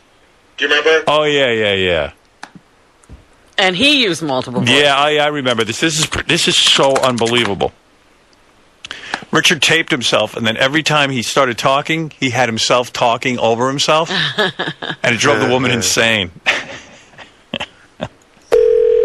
Sometimes I go back to Richard's room, and I just see him with headphones on laughing. He's giggling to himself, and I know he's up to some weird shit. This is pretty good. Hello. Hey, hi, how are you? I'm fine. Yeah, I'm calling about the fur coat that you had advertised. Are you on a cell phone? I cannot understand you. Yeah, I'm calling about the Kenmore dryer. Okay, just a moment. No problem. I'm so sorry, sir. You caught me with a mouthful of salad. Oh, I'm sorry about that. Yes, I do have the Kenmore dryer. How much you want for the fur coat? We were asking $20. I don't know if I'm interested in that. I wish that our phone was clearer because I do not understand what you're saying, sir. I'm calling about the coat, actually. And the dryer? Yeah. No. I cannot understand. Hey, can you hear me all right? Are you interested in the basketball goal? Yeah, well, the goal, yeah. And then you're echoing again. I'm sorry. I cannot understand. Yeah, I'm really decided about that. I'm sorry. It might pay, if you would, to hang up and redial the number, and let's try to clear the line. Would you I'll like give you a to call see back. Can you hear me? It sounds like 3 people are on the phone talking at the same time. Yeah. Okay, now which one are you interested in? The fur coat, or the Kenmore dryer, or the basketball goal? The basketball dryer. Yes. Hey, it's me again. Yes, sir. Hi, I'm calling back about the dryer and the basketball goal and the first on the coat dryer. Okay. So that's about the way that one goes. I think that's hysterical. That is very good. That is and you know, it sounded like an older lady, so she really... God, she was so mad. You could tell she was so mad. Do you, not that we're going to... I don't know if you just want to play Howard Stern, Phil Hendry clips, but do you have any of the Howard Stern Tradio clips? Oh, I love the Tradio clips. However, before that, there's a group of guys that call themselves Ownage and Prankville, which he should just rename the show the Debbie Daily Hate Show. They do calls that I think are unbelievable, and they actually call a Chinese restaurant, and I happen to think it's one of the funniest. I think, first of all, I think that calling Chinese restaurants are funny when they talk like the Chinese. You know, they make fun of their... Yeah, even the Jerky Boys have done some I Chinese love the Jerky Boys. stuff. I've had one of the Jerky Boys on my show. Which one? Johnny Brennan? Frank Rizzo. Oh, yeah. Yeah. Well, you know what I mean. It was Johnny Brennan, but he was doing Frank Rizzo. That's a good... You know, I heard... I know it's not true, but I heard a talk show called Cowpoat Radio. Ugh. And okay, he's another troll. Exactly. Oh wait, here I found it. This is them calling a Chinese restaurant. This guy is horrible. Listen to his voice. Cowpoat Radio, Debbie, said that Johnny Brennan was Ghost. Ghost, I know. I'm very good friends with Cowpoat. Trust me, we're on the outs right now. Okay. We are on the outs. But listen to the guy's voice right when he says, I think I've got the number, and then listens to how his voice changes. He's really talented. Really? I have his number, I think. I'm ready. Hello? Hello? Hello? I want to make the order today for the pick-up, please. Yeah, okay, what you like? Okay, what the hell do you have for the special? Special? Yes. Are you have the menu?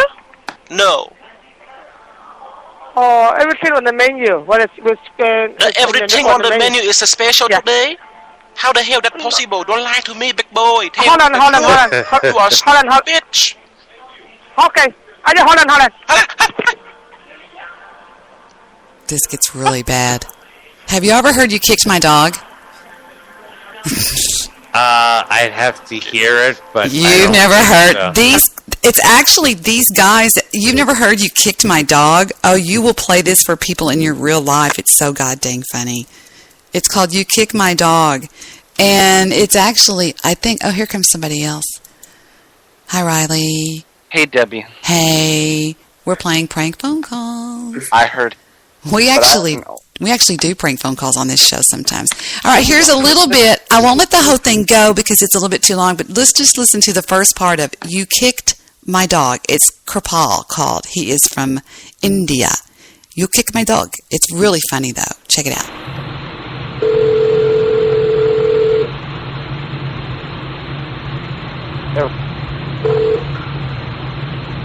Hello, is that not there? That was somebody trying to do You Kicked My Dog. Here is You Kicked My Dog. I'm sorry. I remember that one. It's great. Who does it? A guy goes by the name of Kripal. Oh God, that's old school. Yes. Hello? You know, Hello, I've heard I've heard the name, but I have to hear a bit to tell you whether I've heard it before. And hi, Riley. My name is Paul. I live in Upper Hello.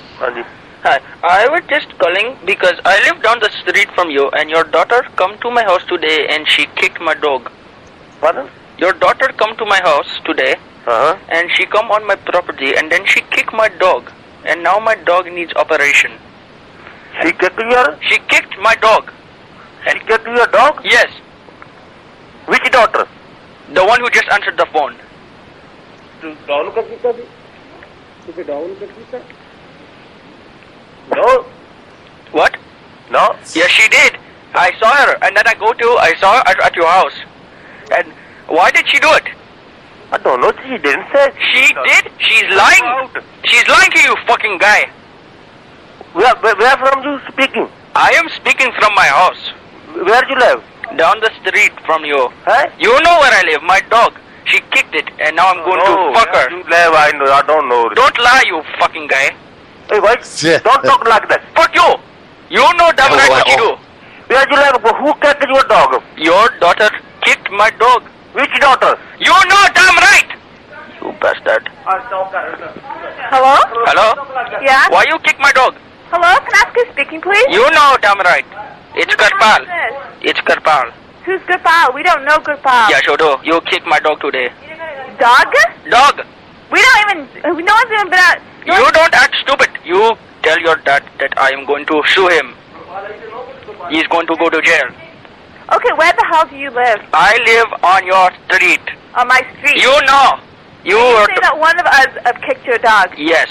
Where about do you live? You know damn right. No, we do not know damn right. We don't even know you. Yes, you do. Why? Where the hell do you live? You don't ask dumb question. You live on Manitou? No, you just shut up. You try to confuse. I'm going to call the police. And then you're going to go to jail. You damn right call the police because we don't know what the hell you do not tell me damn right. Yeah, you do not swear at me. What the hell are you talking about? I'm going to kill you. Are you going to kill us? No, not. I'm just kidding. You just tell your dad that I'm going to get my lawyer and he's going to arrest you. I don't know who the hell he is. Hanji? Okay, you just go ahead, okay? Because we don't know what the fuck you're talking about. You don't ever tell me the fuck. You say bad words. Talk to us this way when you have no proof. Fuck you, you. You do not tell me fuck you. Okay, you? You know. Please just get lost, okay? Fuck you. Shut up. You're going to jail. Who the hell you are and you're phoning us with all these obscene... Shut up. Shut up. Shut up. Shut up. I don't shut know up. You. You shut up, you. Don't tell me to shut up. I do not Shut up. You stink. You you stink too. No, you don't. Yes, you do. I do not stink. I think you do. Fuck you. Just because I'm Becky does not mean I stink. Just because I'm Peggy. That was classic. Just because I'm Peggy doesn't mean I stink. Oh, yeah. So that's You Kicked My Dog. Those are Debbie. Mm-hmm. Have you ever heard of a prank call called Rick the Mullet Man or Frank Garrett? It sounds vaguely familiar. Frank Garrett is one of the biggest things. Really funny thing. Was he on the Jerky Boys? Frank Garrett. That rings a bell for some reason. I have to say, I've never heard of either of the two that you mentioned. You just got to look them up on YouTube. Funniest stuff you'll ever see.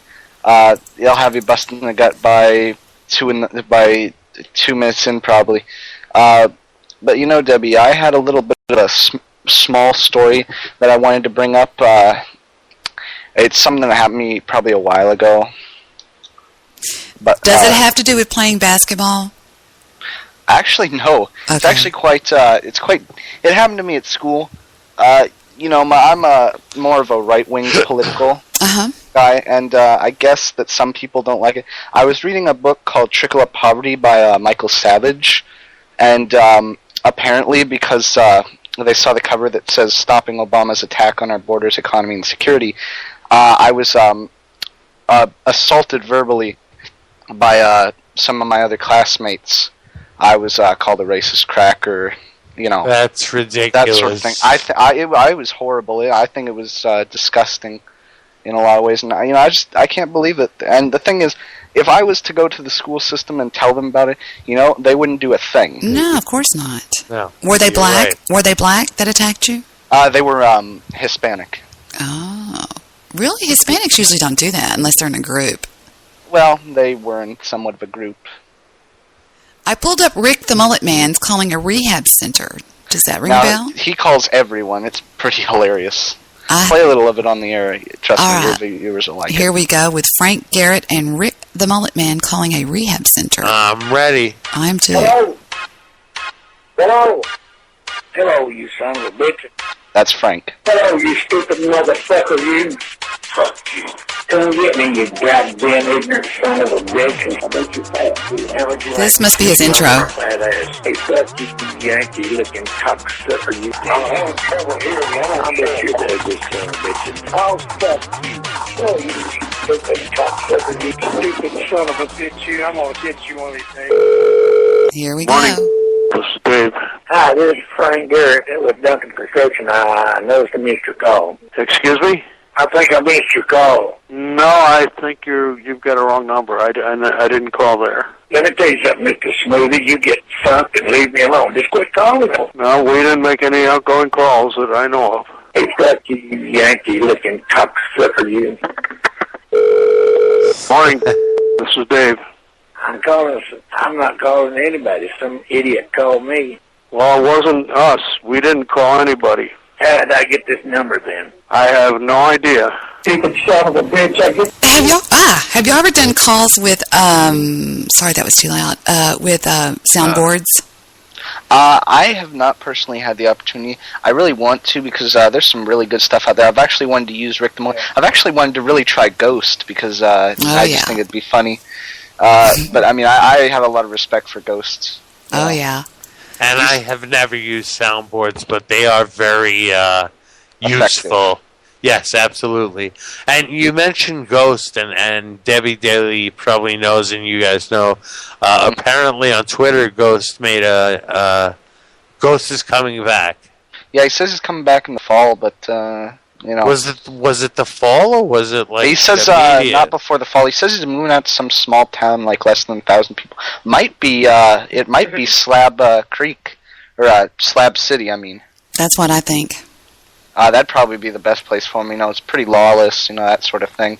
Michael's posting my old soundboard in the chat. They were saying earlier about me calling in on Ghost Show when that lady called in, that angry mother about her son was. Oh, that one. And he actually asked me in the chat room to call in and go up against her, and it was pretty funny. But I think that would have been cool. Because, funny. Debbie, you're just an awesome person, and I think, it's nice to see someone with some positive energy on the internet, not just going out there making hate and actually bringing something nice to the table. Thank you. That's very sweet. Yeah, got to admit it. In the short time I've known you, agree. You know, you're someone with integrity. You have a lot of talent, and you're a very nice person. And it really, you know, I know you set yourself up for trolls and you're going to get them, but you have an abnormal amount of trolls. And, you know, if there was a way to bring them under control, I would suggest you do it. But I don't. Well, I mean, I'd love to argue with some trolls. You know, I had a little bit of a rough day today. You know, it's just been one of those days where I had to work with my tutor with math. You know, and I'm trying to get better with math, and you know, so I can have a decent life. Yeah, math sucks. I don't think there's anything. There's no need for algebra in this world. I was just going to say, whatever this young man is planning to do, does it involve mathematics? I want to be in the Army. I want to be in the Army. So you'll be taught what you need to be you know, you don't need. I'm guessing unless there's no reason you need algebra or calculus or geometry to go into the Army. Well, that's true, but nowadays the school system, the way they do it, you don't pass high school, they won't let you in the Army now. They won't let you into any branch of military. They won't even let you be a police officer now. Right, It's so you sad. have to work. Yeah, well, at least that weeds out the troublemakers. Yeah, I mean, that's true, but I mean, I work pretty hard. I have some learning disabilities, but, you know, show you my tits. What the heck?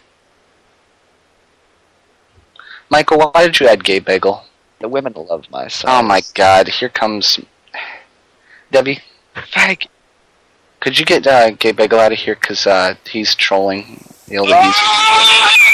He's taking my old voice. Okay, hang on. Let me see what I can do. I don't know if I can. Alright. Just shut up. Hang on. Oops. Alright, I can. I don't like when people come in with 20 people with them. I'm sorry about that, everyone. You know, he does that just as his whole thing. It just makes bad radio. No, I'm sorry about that. It's okay.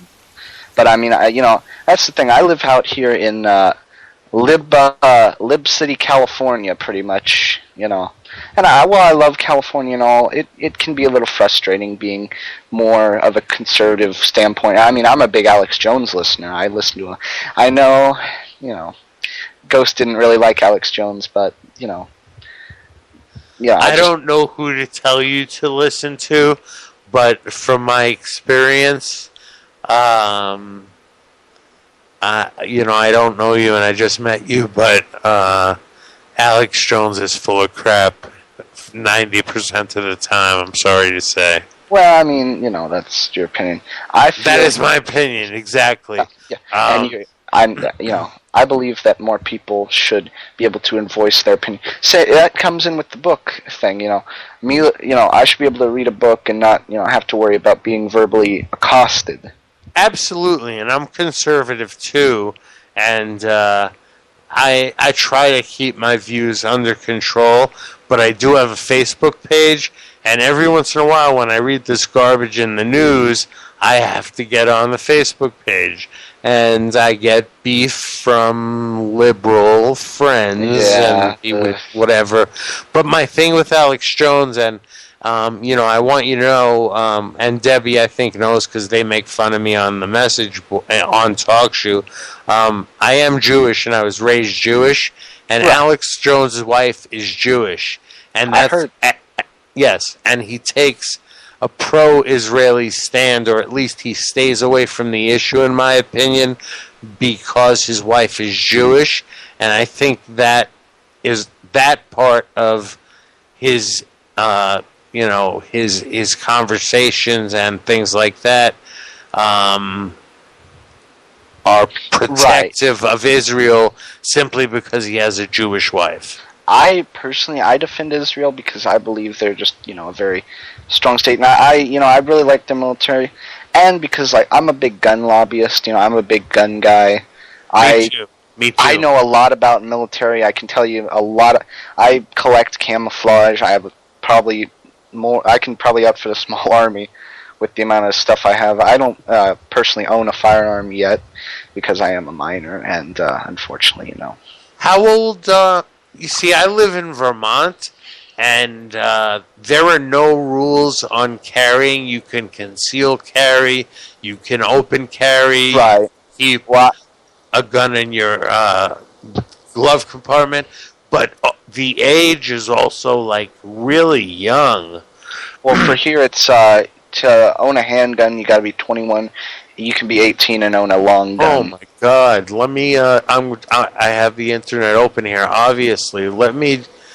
This will probably make you feel a little bad, but I'll give you the Vermont laws on carrying. And I do have a gun, and I have. We some can't even land. have open carry out here anymore.